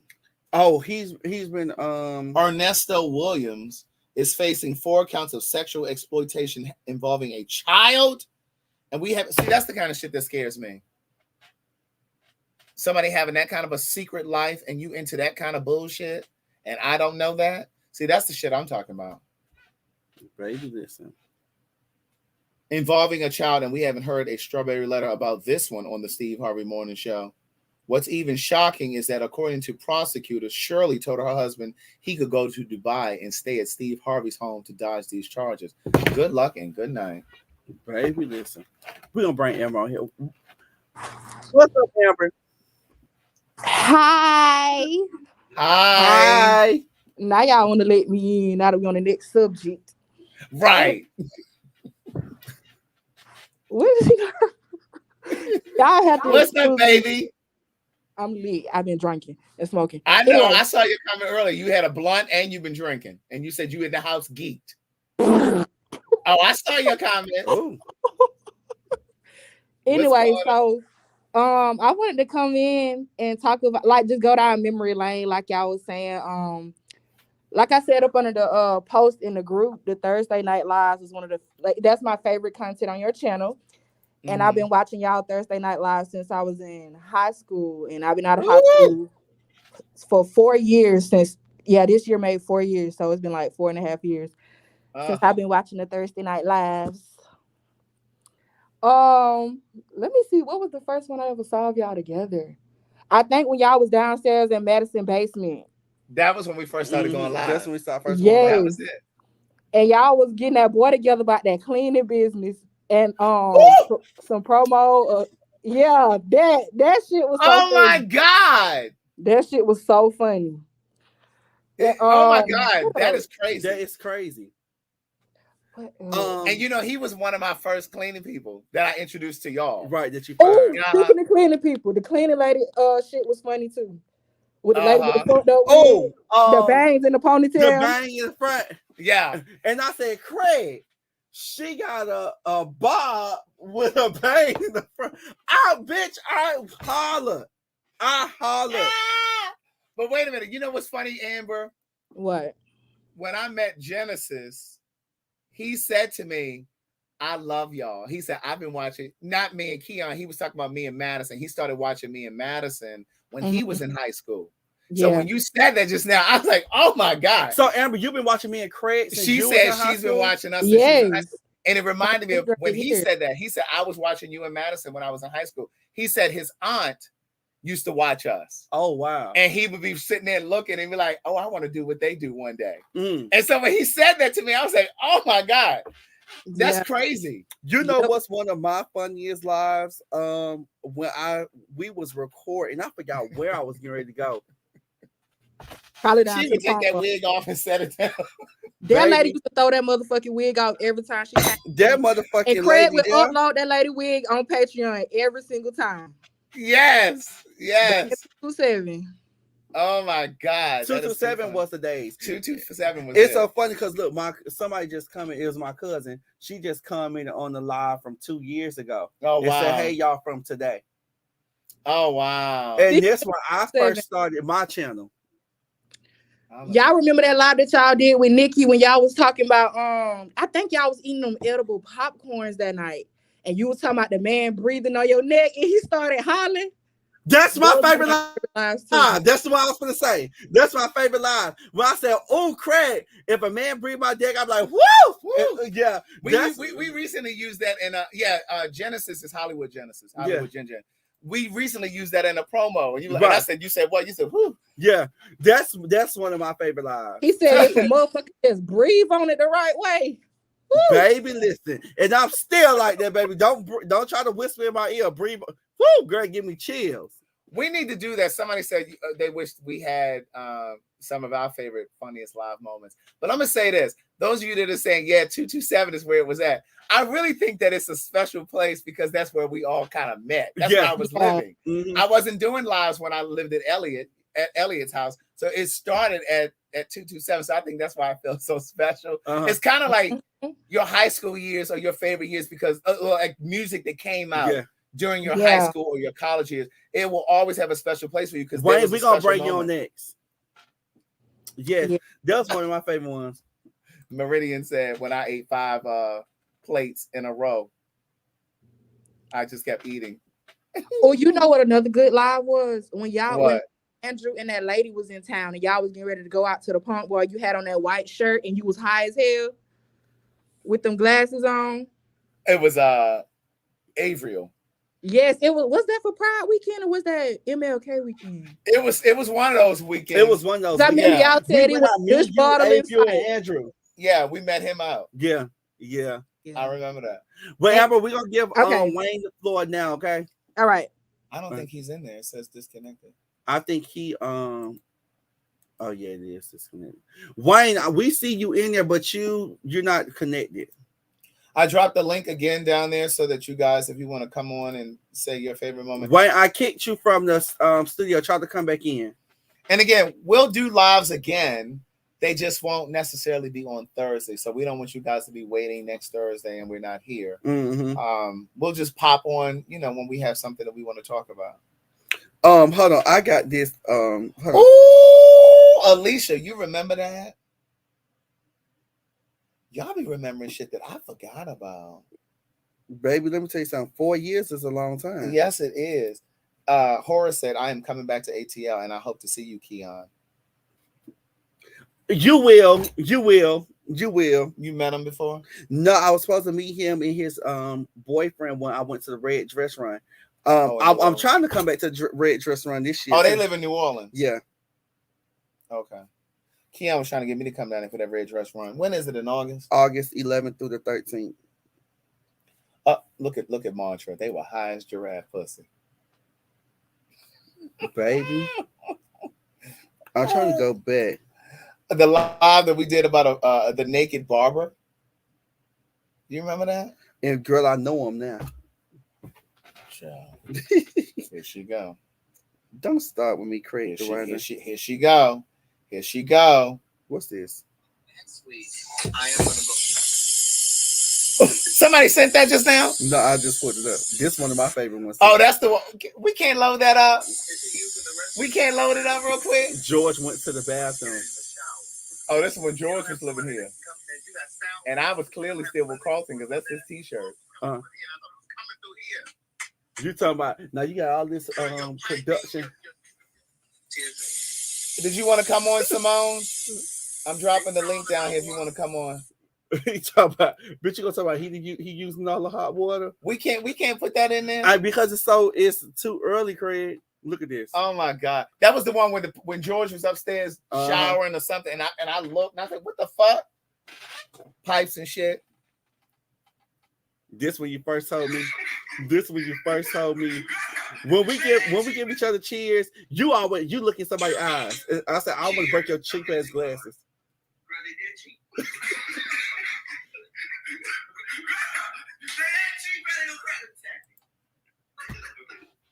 What happens in the Patreon, Justin, stays in the Patreon. Oh yes, the pump about your the live about your mom's green pumps. Oh baby, he was tipping around in them pumps, baby, like a sissy at boys camp. Okay, Amber, yes, please send me some. Yes, send us some. We need to load that. Like we need to save that. I got them all in my phone. And the next time we do a live, we need to just put those in. Yeah, I will just kind of go down. Y'all send us some clips or tell us like different. Even if you don't send it to us, tell us which live to click or send us the link and tell us what time frame to go back and watch. Because you gotta think about it, we've been doing this for 4 years.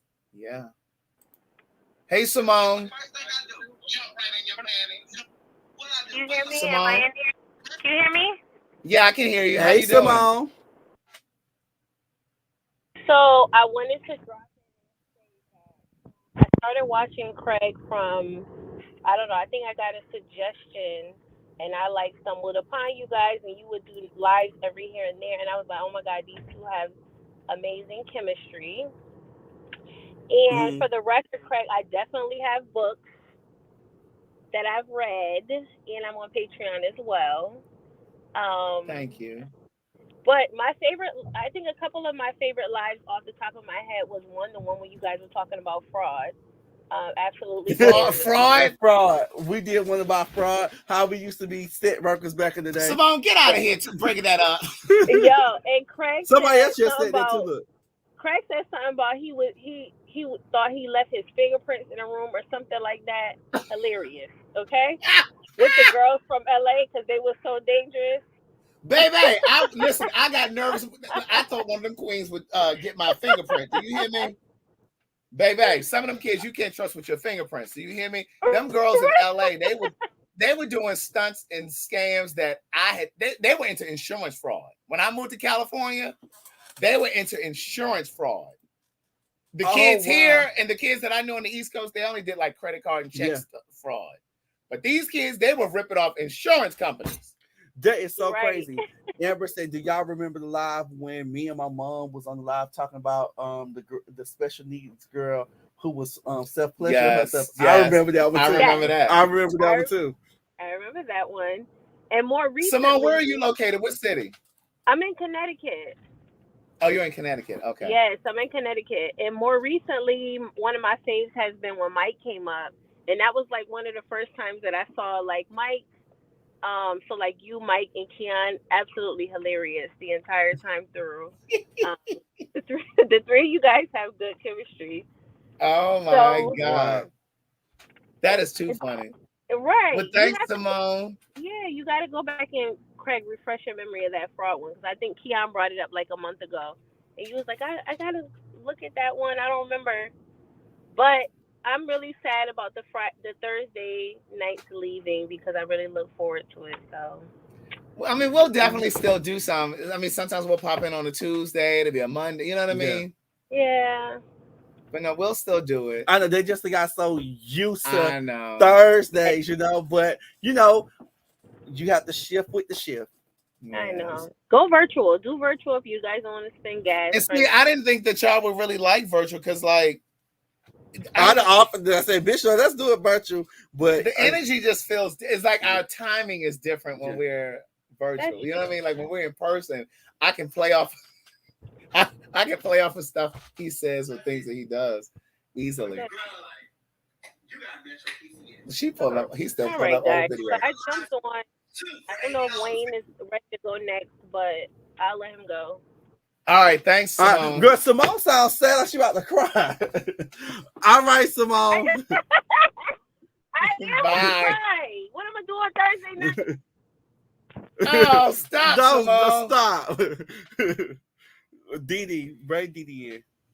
Hey, Didi. Hey, Didi. Hey, y'all. Hey, girl. Hey. Can y'all hear me? Yes. What city are you in? I'm in I'm in the state of Alabama. Okay. What part of Alabama you? What city? In Tuscaloosa. Is that where your man is? Mind your Oh, business. That's why he wanted to know where. okay. I was wondering. Anyway, y'all, I just came on to say that I have been thoroughly enjoying the Thursday night lives, and I'm truly gonna miss you guys.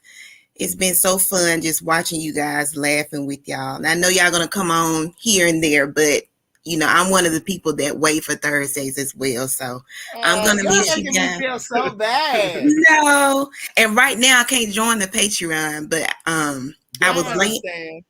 I was laying in the bed. I said, no, let me get up and slick these baby hairs down so I can get on here and let these guys know how much they, provide entertainment to me and how much I enjoy them on Thursday. So that's all I wanted to tell you guys. Thank you, thank you Dee so Dee. much. You welcome.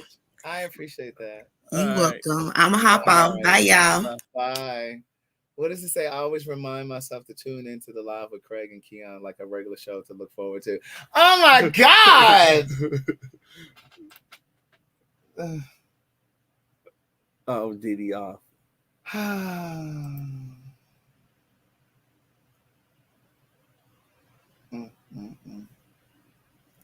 This is sad. Y'all making me sad now. It has been some really, really good times because they really have seen us do Girl, what is going on over here? Girl, where my gun? Right. You ain't got yours? Girl, no, mine is at home in the nightstand. You always keep your piece on you. No, I got my piece, but I ain't got the gun. No, you keep your piece because girl, you're old and you can't fight, and I can't make it that to you all the time. Well, girl, you got that bad ankle and shin. Girl, let me tell you something. Ain't nothing. So I don't know how quick you gonna get upstairs to get to the gun. Ain't nothing wrong with that leg, baby. She still go up. Wayne keep trying to join. Oh, there he go. There you go. Hey, Wayne, are we gonna be able to see you for the first time? Have we ever seen Wayne? Wayne. No. What up? What's up, Wayne? Can you hear me? Yes. Okay, my phone messed up. I got another phone, and what happened was, what's that? StreamYard. They don't have my account. Yeah. Oh. Can you hear me? So Wayne, we ain't gonna be able to see you. Yeah. No, because something talking about blocking something. Oh, okay. Oh, okay. Wayne, Can you hear where me? are you located again? Wayne here. Yeah. Wayne, you're in Georgia? Yeah. Wait, where in Georgia? Clarkston. Oh, you're in Clarkston. Yeah. Yeah. Oh, okay. DeKalb County. I ain't been to Wayne house, but Wayne is a supporter. Wayne, Keon been in your house? No, and Wayne support even when I record by myself. Wayne, you part of the community? Yes, I am. Are you single? Yes. How old are you, Wayne? You don't want to know. Why? I'm older than Scott. Okay. You like young boys. I thought Wayne was young. What did he say? You like young boys? Yeah. Oh, you're another crazy. Wayne, y'all love to put that narrative out there that I like young boys. I'm 55. My birthday was last week. My birthday was last Friday, June 23rd. Birthday, Wayne. Happy belated. Thank you. So did you have a favorite moment? My favorite moment was when you was high as hell, Craig, and Titi called in. That was the You don't remember that? I don't remember that. Who was TT? Chi. Oh my God. Titi called in. I don't remember. I don't remember that either. Oh my God. Look back. That was the tea that night. What else happened? When Titi came in. No, I'm not an animal. No. You're not an animal? No, I work at FedEx. No, they don't do that. Yeah, you don't play that. Oh yeah, Wayne. Yeah, do work Wayne at got a good job. That's how he able to super chat and cash Super app. Chat, Cash App, Zelle, whatever you need, Wayne know how to do it. We appreciate your support, though, Wayne. I really wanted to say that because we was talking about it earlier, just like different people who always support us and stuff. And your name was one of the ones who always support us. And we're not gonna go through the list of names, but I just want to say I do appreciate you from always supporting us from day one. Amber is so fucking. Like I said, I was the day one with Keon. When Keon got his own page, I was like the day one. Day one. Well, I met you through Craig, you know.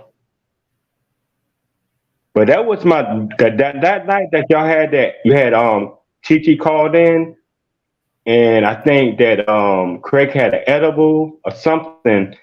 And when I tell you, and then the next week that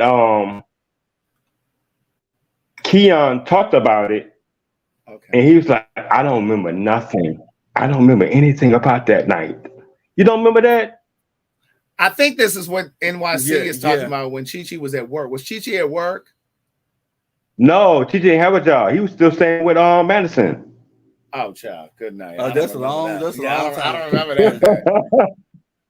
Yep. That's what I'm saying. That night when he came in, that's what he called you. He was calling you Lady Ankles at that time. He still says that. That fool. Listen, look, they are saying in the comments, y'all need to do it at least twice a month. Like, don't end it. We'll go back to the drawing board and come up with some stuff and we'll present. No, Keon. You need more content on your Patreon. That's where it's at. Craig been doing it. New York, Vegas. Well, and then I also just told him too. I started posting just stuff that I do on Patreon as well. I didn't want to post just stuff that I do because it was shared. But you'll see more. You'll see more from me. You'll see more from Patreon. I promise you. We'll figure out some schedule stuff, but we definitely gonna load y'all up with some Patreon. Yeah. But we'll try to figure. Because I'm looking at the Keon and with Craig and Keon. I'm like, this ain't nothing but Craig. It ain't no Keon here. When on me and yours? Yeah, on the Patreon, yeah. You might be looking at Craig Patreon because me and Craig got No.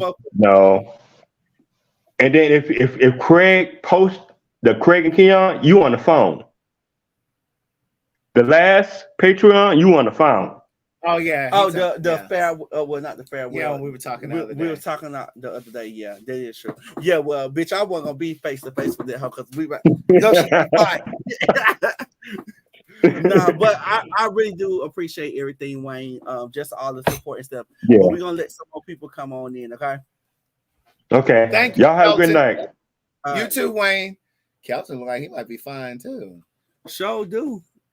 Let me zoom in on that. Kelton, where you at?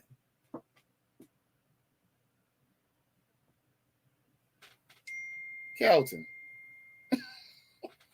Kelton, you hear me? Girl, she hot. Hey, Coach Mo. Hey.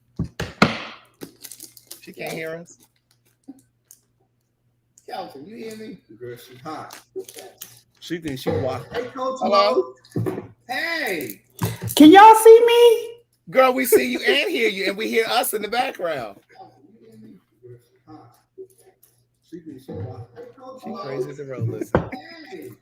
Can y'all see me? Girl, we see you and hear you, and we hear us in the background. Oh, wait a minute. Let me turn it down. Hold on. Yeah. Where can I turn it down? Anyway, oh, wait a minute. Let me turn it down. How can I change the volume? Let me see. You want to call us back? What about now? Hey. How can I change the volume?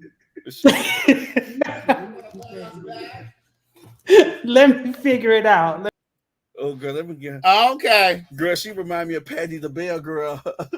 Where are my cue cards, honey? My cue cards. Where are my cue cards?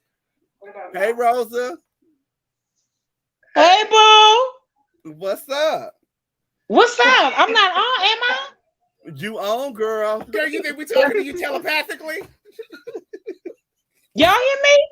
Girl, yeah, we hear you. What is my Okay. Wow. Okay. So first of all, my name is Rosa, but in the chat, I'm Blessed Destiny, and I want. Hey, I just want. Blessed Destiny? I just want to say I fuck with both of y'all. I love y'all so much for real. On Where some you real from, shit. New Orleans? All day, baby. What you mean? Come on, somebody. Stop Wait, playing with me. are you on my Patreon? Because when I was down there, I put so much footage from New Orleans. No, I'm about to, but I'm gonna join that shit though. Oh my God, I love New Orleans. Yeah, fucking right. All day. We know how to I had a party. good time, baby. So I talked about this place. I'm gonna let you say what you called them to say, but there's a place in New Orleans that I love, and I don't know the name right offhand, but I talk about it in that Patreon when Angela and I were in New Orleans. They have these crawfish pastries. Okay. What's the name of it? It must be some new shit. I'm gonna have to find it, and I'm gonna have to tell you that shit is good. No, bitch, it was this breakfast spot that I went to. It was right off of Bourbon Street, like a street over. And all I know is white, and it got like these black like poles in front of it. Girl, that's all of the fourth quarter, French Quarter. Well, baby, we cooks down. Okay, I don't even cook, but I know how to cook. Okay. Wait. You said what? But what said that again? I said I don't even cook, but I cooks down. But we cooks. Yeah, for sure. Rosa, what is your favorite part, Rosa? Wait, before we get into your favorite part, I want to know: were you out for Essence Festival last weekend? No, I ain't go to that shit. You going to the Red Dress? I'm in Hampton, Georgia. Oh, you're in Georgia. Oh, you're in Georgia. Okay, yeah, I'm in Georgia. I moved from New Orleans like 07. You know, that's always home, but I go forward, not backwards. And your accent is heavy. Yes, God. And the funny thing about it didn't get heavy till I moved to Georgia. Really? Oh, wow. Right, exactly. Oh, wow. So what's your favorite? Do you have any favorite moments? My favorite moment, I love all y'all stuff. But my most favorite thing is like when Craig was doing the live with Derek J, and he was stoned like a motherfucker. he was thrown out the word. He was like, "What? What you say?" Okay, but I love y'all. But I just want to say this. I just want to say this real quick. Thank you, Craig and Keon. Thank you, Craig. Oh, thank you, Craig. Sing, niece. Oh, I just want to thank you, Craig. I think I've been drinking red wine, so it's all good. But yeah. Girl, she was auditioning, honey, for the American Idol, honey. This is the voice. Look, they're not ready for this, baby. They're not ready for this. They're not ready for this. I love y'all though. This not the last of y'all. Understand and hear me clearly. No, it's not. Okay. This just a season finale. Okay. That's right. There we go. That's right. Hear me clearly. But I love y'all and I fuck with y'all all day, every day. I appreciate it. All right, thank you, baby. I love y'all. Bye. Good night. All right, Coach Mo. Girl, you got your shit together over here now in Vegas. I do. I have on two different in my browser 2 times. Oh, okay. This our girl that used to live in Bali, who's now in Vegas. Yes. Do you live in Las for Vegas? Even knowing that, Craig, huh? I remember. You live in Las Vegas? Yeah, I'm in Las Vegas now. I actually live in Atlanta. My things are in Atlanta in storage, but my family lives here. My 2 sons and my grandkids live here. So when I was there last week, I could have met up with you. I sent you a message and told you, let me take you and your friends to dinner, but you didn't reply. Where'd you send it? To Patreon. I don't know why. When you really want to get my attention, you got to send it to CraigTheWriterStewart.com. I will get it. But like, I don't always get a notification from Patreon. So like, I have to literally go in and look. That's why sometimes it's delayed. And it's even more delayed if I have to go and look in like Instagram or, you know what I mean? Because I don't always go in there. Like to look in the DMs is what I mean. Right. So hey y'all, what you call your congregation? You need to give the congregation a name. I call them the pen pals. Now, we That's we right. don't call them anything together. Yeah, we don't call them nothing together. That's right. So anyway, I love both of you. Keon, love you. I see your growth with Craig. But honestly, and I've said this to you already privately, Craig, I appreciate, and the reason why I started following you was for your smart talks. I love it. I love when you by yourself. I love when you go deep. I love when you be in the moment. It's like, yeah, you be turned on. You know what I'm saying? Like, it's like you don't go into the conversation with a plan. I like the way it just flows and it just happens. And that's when I get the most inspiration from you. But I do appreciate everything that you guys give and offer on here. And I want to see what the future holds for both of you. So I'm excited about that. Thank you, Mo. I appreciate it. And I did get your book. Did I message you and tell you that I got it? You did. You was dry. Okay. You was real dry because I was trying to get in contact with you for a while because the post office said that it was like a weird message that I got once I sent. Did you get the skincare? I did a whole thing on Patreon. Are you on my Patreon? Yes. Well, I did a whole thing, and it's on my dresser in my bedroom. But I did a whole thing.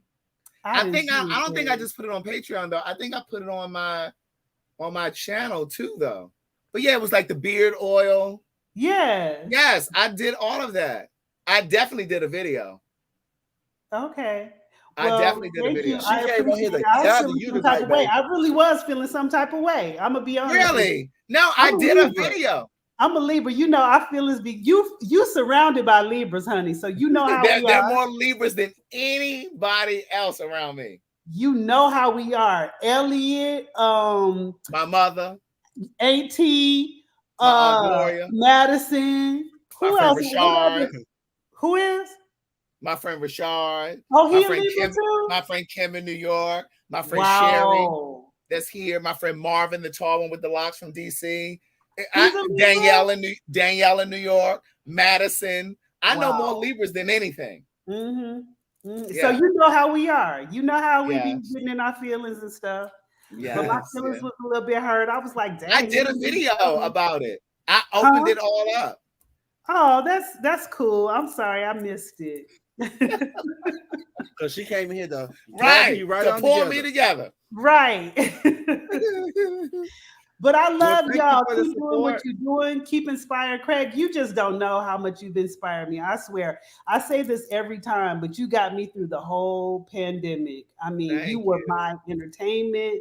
You were my inspiration. I especially love when you were going through that whole process of purchasing your home and how you went through the ups and downs. I like it. I'm like, okay, you know how we love Mary J. Blige when she's suffering and struggling, but then she figures it out. Yeah. Like when you went through your whole relationship thing, I was cheering for you. I was cheering for you all the time. And I like that you show us not just your triumphs, but you also show when you are going through your troubles and you're open and transparent and vulnerable. Yeah. That's my shit right there. So keep doing what you do. Because I just feel like, drop the link for me, please, Keon. Somebody's asking. I just feel like the lesson isn't just for me or whatever your lessons are or whatever Keon's lessons are. The lessons aren't just for you. It really is for those that are around you that you make privy to whatever it is that you're going through. You know what I'm saying? Because if you watching me going through whatever it is, or I'm watching Keon go through whatever it is, it really is there because something down the line is going to be there to help me go through whatever it is I'm going through. But I think a lot of times as people, especially as Black people, we were taught and raised and conditioned to believe, you don't air your dirty laundry. You don't put it right. But I just think that that's where the lessons are. You know what I mean? It's about teaching each other and showing each other. And, so that's why I share. And it's not always easy. It's not always easy because that breakup and having to share that with you all because I knew what was coming down the pipeline. I knew it was gonna be, well, where is Carlton? Well, we ain't seen Carlton. So I wanted to get ahead of it. And it's just like I gotta get out here and say it. I got my church finger up. Mm-hmm. Can I ask a question? Yeah. And I'm sure we all are wanting to know this. Are we ever going to know what happened with that? Is that something you gonna forever keep private, or you gonna let us know what really happened? Really? Yeah. Thank you, Amber. I don't know if I will ever share that because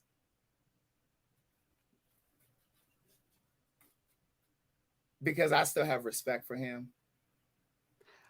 And because I do love him. Just because the relationship ended doesn't mean, the love ended. It's not a light switch, right? Right. So I don't know if I will ever share that. Now, there was a time that I thought I would share it. Yeah. And now I'm gonna tell you something. If we had went right into filming Outspoken, it'd have been on TV. Because that's where I was in the journey. Right. But I don't know if I will share that because you answered the bitch. For those reasons. And even if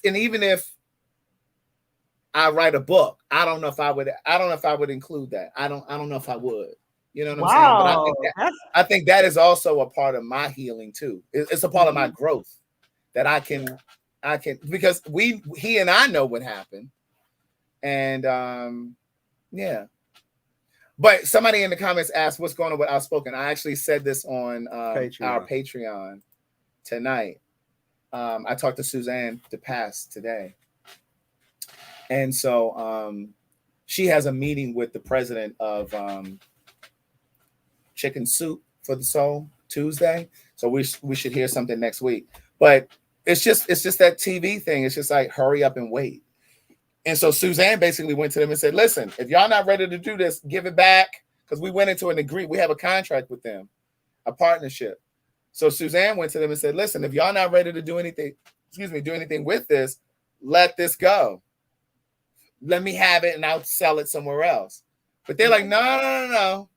So hopefully soon. But I'm ready.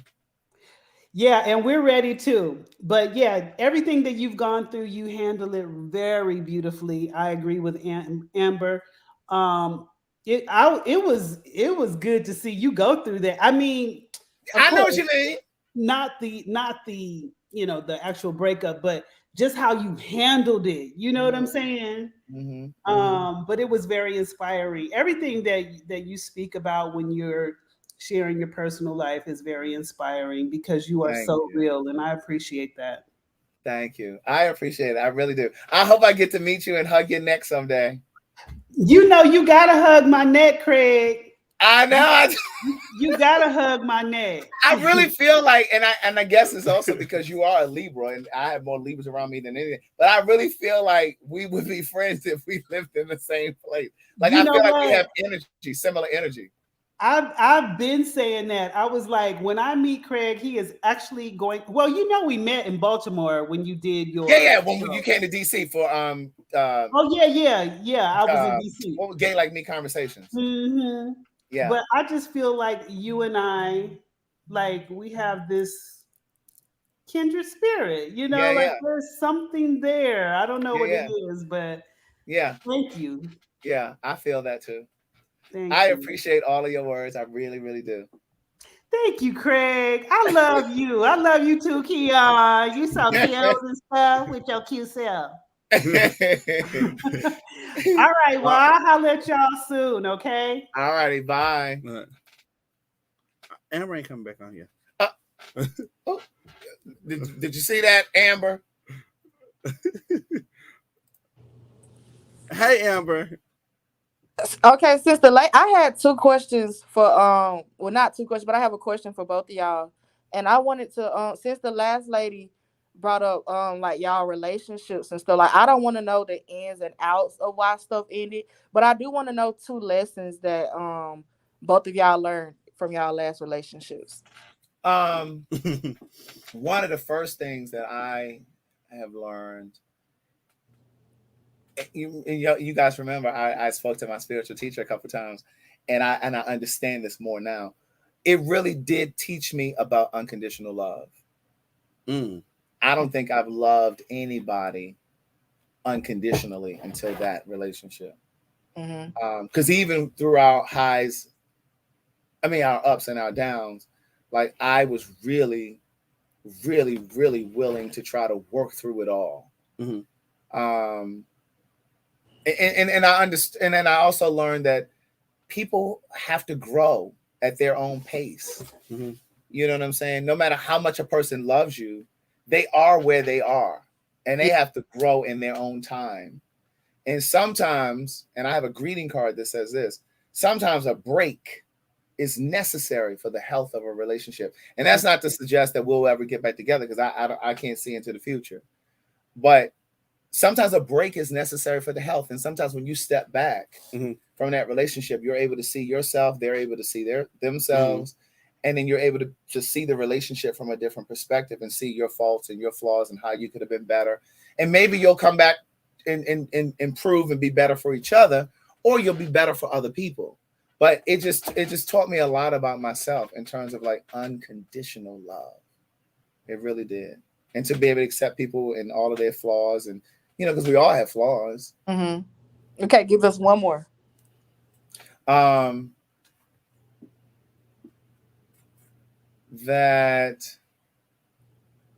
Wait, let me. Okay, I'm gonna ask you. No, I got it. The other thing is that I can overcome anything. I used to say that all the time. I used to say that I can overcome anything, and that proved to me I can overcome anything. I was just. I can. That was my first one. My first one was that it taught me that I definitely can overcome anything, and it taught me true, like, real patience. Like, it taught me how to be patient and not just react. You know what I'm saying? The second thing it taught me was to move at my time, and not just because someone is going through something, or not because something feels right for just a moment, to act on it. It taught me a lot. What do you mean, like when y'all moving in? That's one. So you thought would have did it at a slower pace, right? But it helped me, and I would say, because I was just telling Craig, it's getting ready to come up on a year. It taught me a lot of stuff about myself. Out of everything that I really gained from it, or not gained from it, but after the relationship, it really taught me a lot of stuff about Keon, like really knowing Keon, and it taught me that.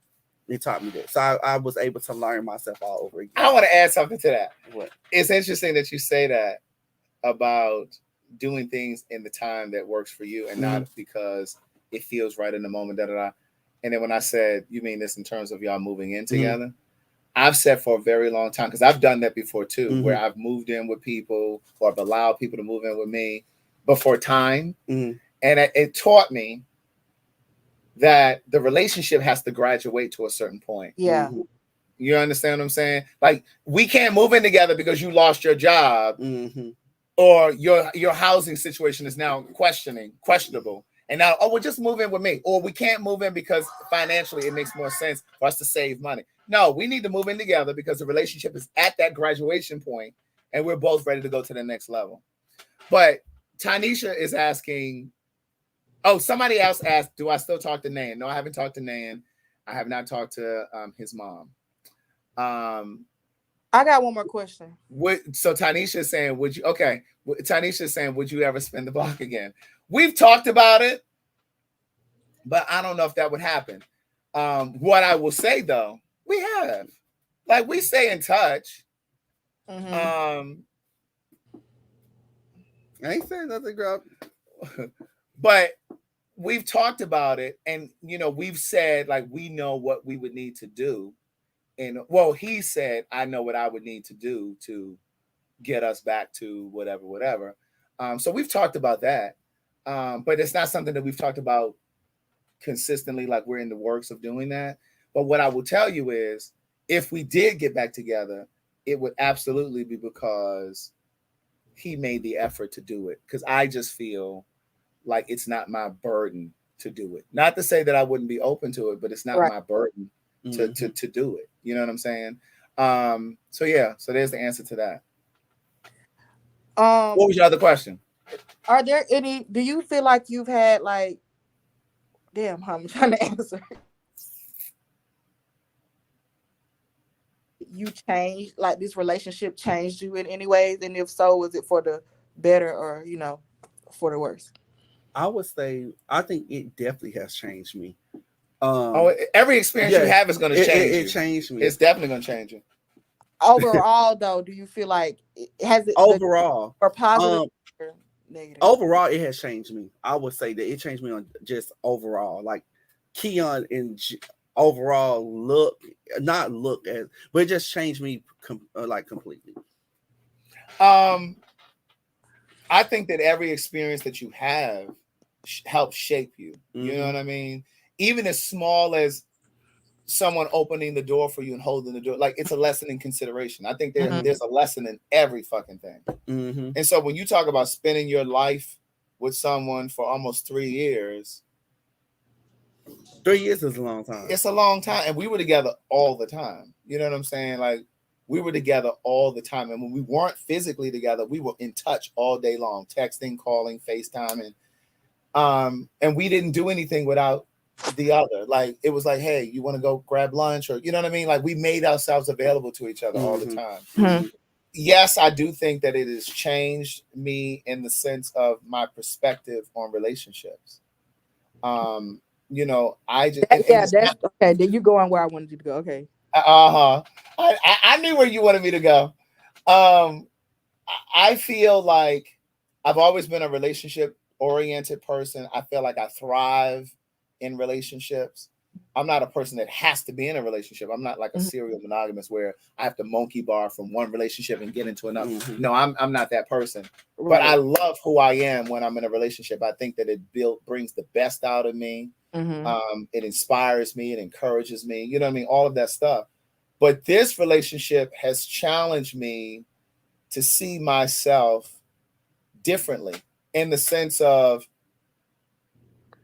yeah, I'm a relationship driven person, but I can also be a person who loves well and not necessarily, you know, I get you. Be moving in the trajectory of, oh, I need to be in a relationship with someone long term. I think I'm learning from a practical standpoint and an intellectual standpoint. I know that every relationship has its expiration. I remember I used to talk about that all the time before he and I even got together. Yeah. Some relationships are 3 months, some are 3 years, some are 13 years, right? They all are designed to show you something, to grow you. But even though I know that, it's still hard practicing that in real life. When it's time to let it go, like I'm always a person I don't always want to let go. And that's not just for relationships. Like my lawn guy, I was telling Angela this today. I really like the guy who was cutting my grass because he was treating the weeds and he was trimming the hedges and I can't get in touch with him. I haven't talked to him in like weeks. I've called him. His number is off. I've emailed him. He hasn't emailed back. And I had somebody that came in the other day to cut the grass and he did a good job.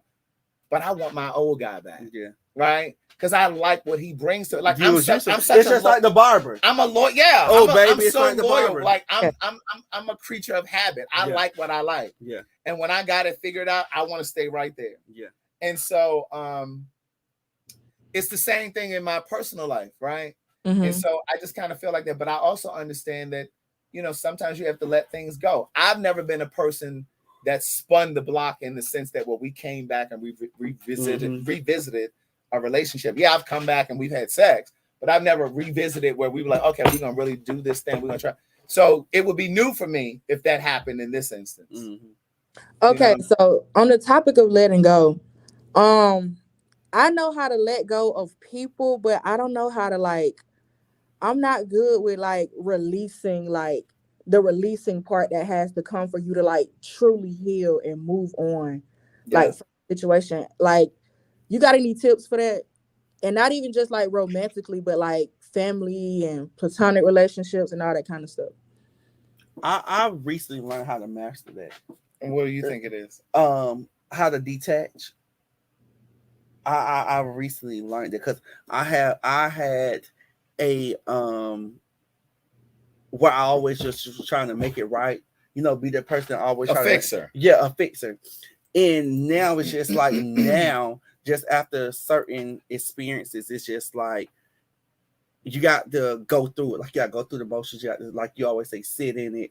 And I just learned how to detach from it, letting it bother me sometimes, letting it bother me all the time. Going to it not bother me. So I just learned how to just really just detach. What do you mean detach? Not call, not text? What? Yeah, not call, no text. No, but I don't know if that really satisfies the question though. What's the question? Yeah, that's not what I'm. Well, that wasn't what I'm. Not, I don't want to detach. Like how if, like I said, not just with in romantic settings, because with those people, in most cases, you have to like literally leave them alone and not call and not text. I'm saying like with people that you're like, if it's a parent or a sibling or a friend or something, and you're trying to work through it, how do you like let the hurt go so you can like get to like a better place within that relationship?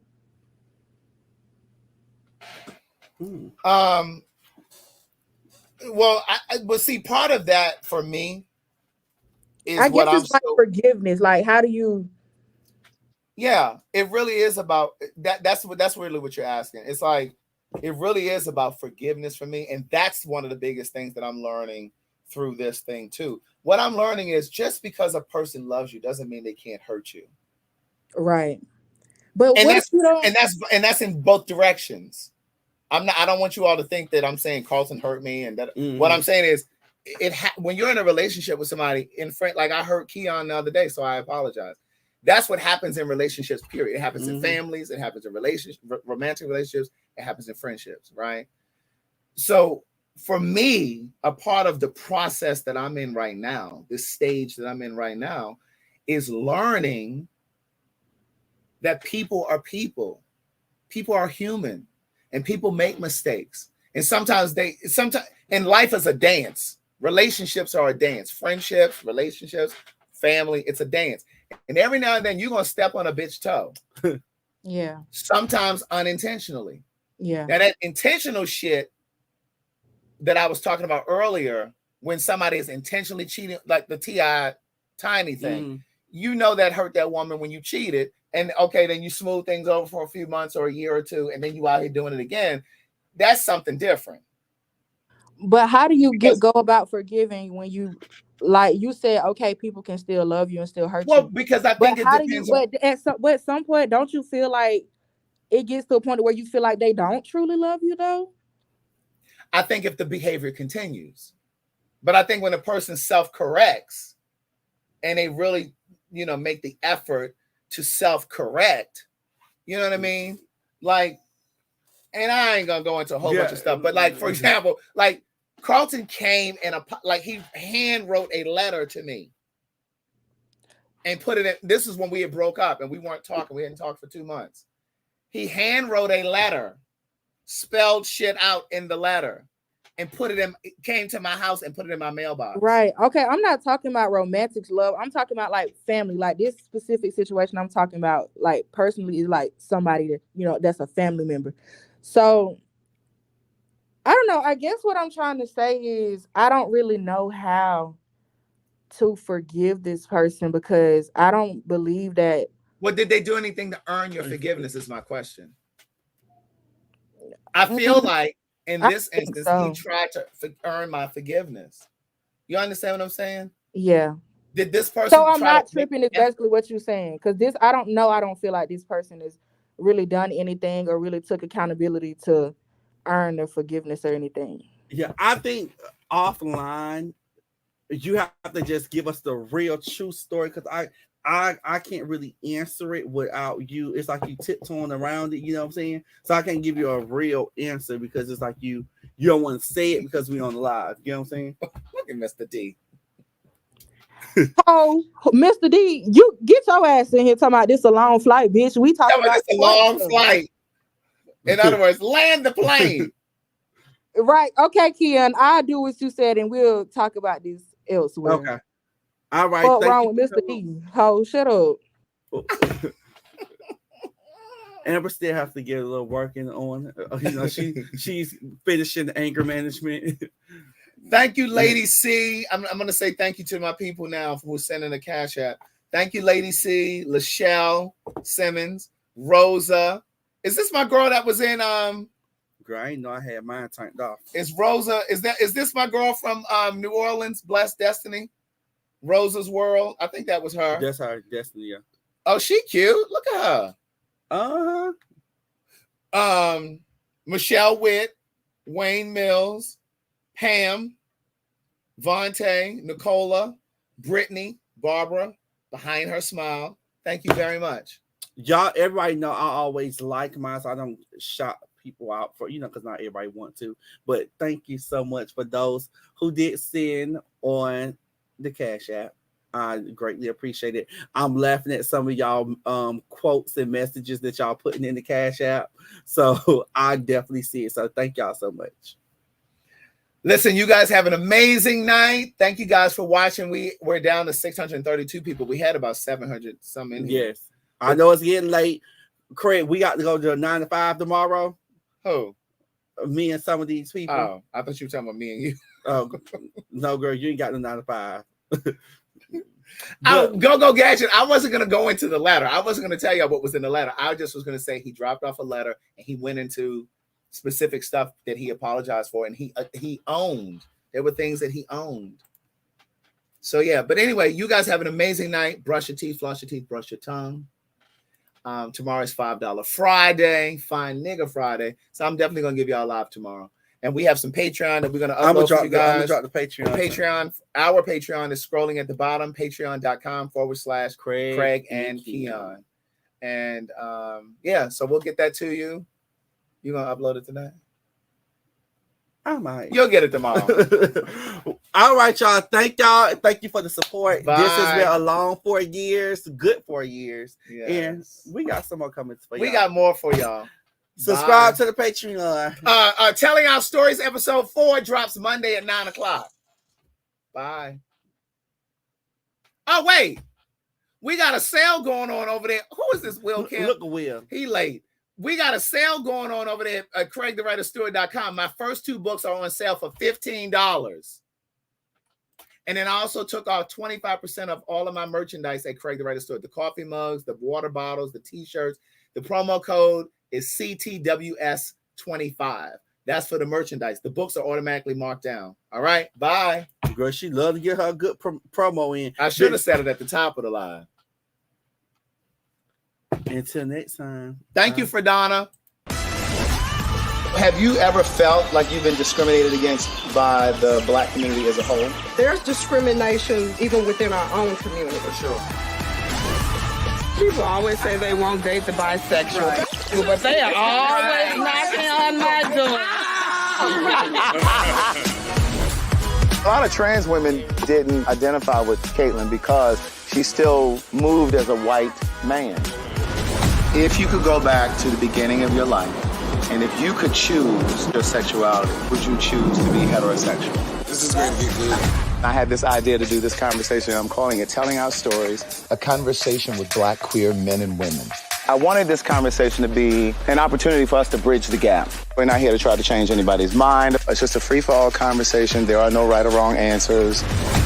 Do you think there's some movement where gay people are trying to turn out straight people? I think that is a thing. I'm not really interested in straight men because y'all don't clean y'all ass well. Oh my God. That wasn't number juice. You got alcohol. I had juice. I put a squid in there. Just a squid? A squid. A squid. Just you know, a squid is a squid.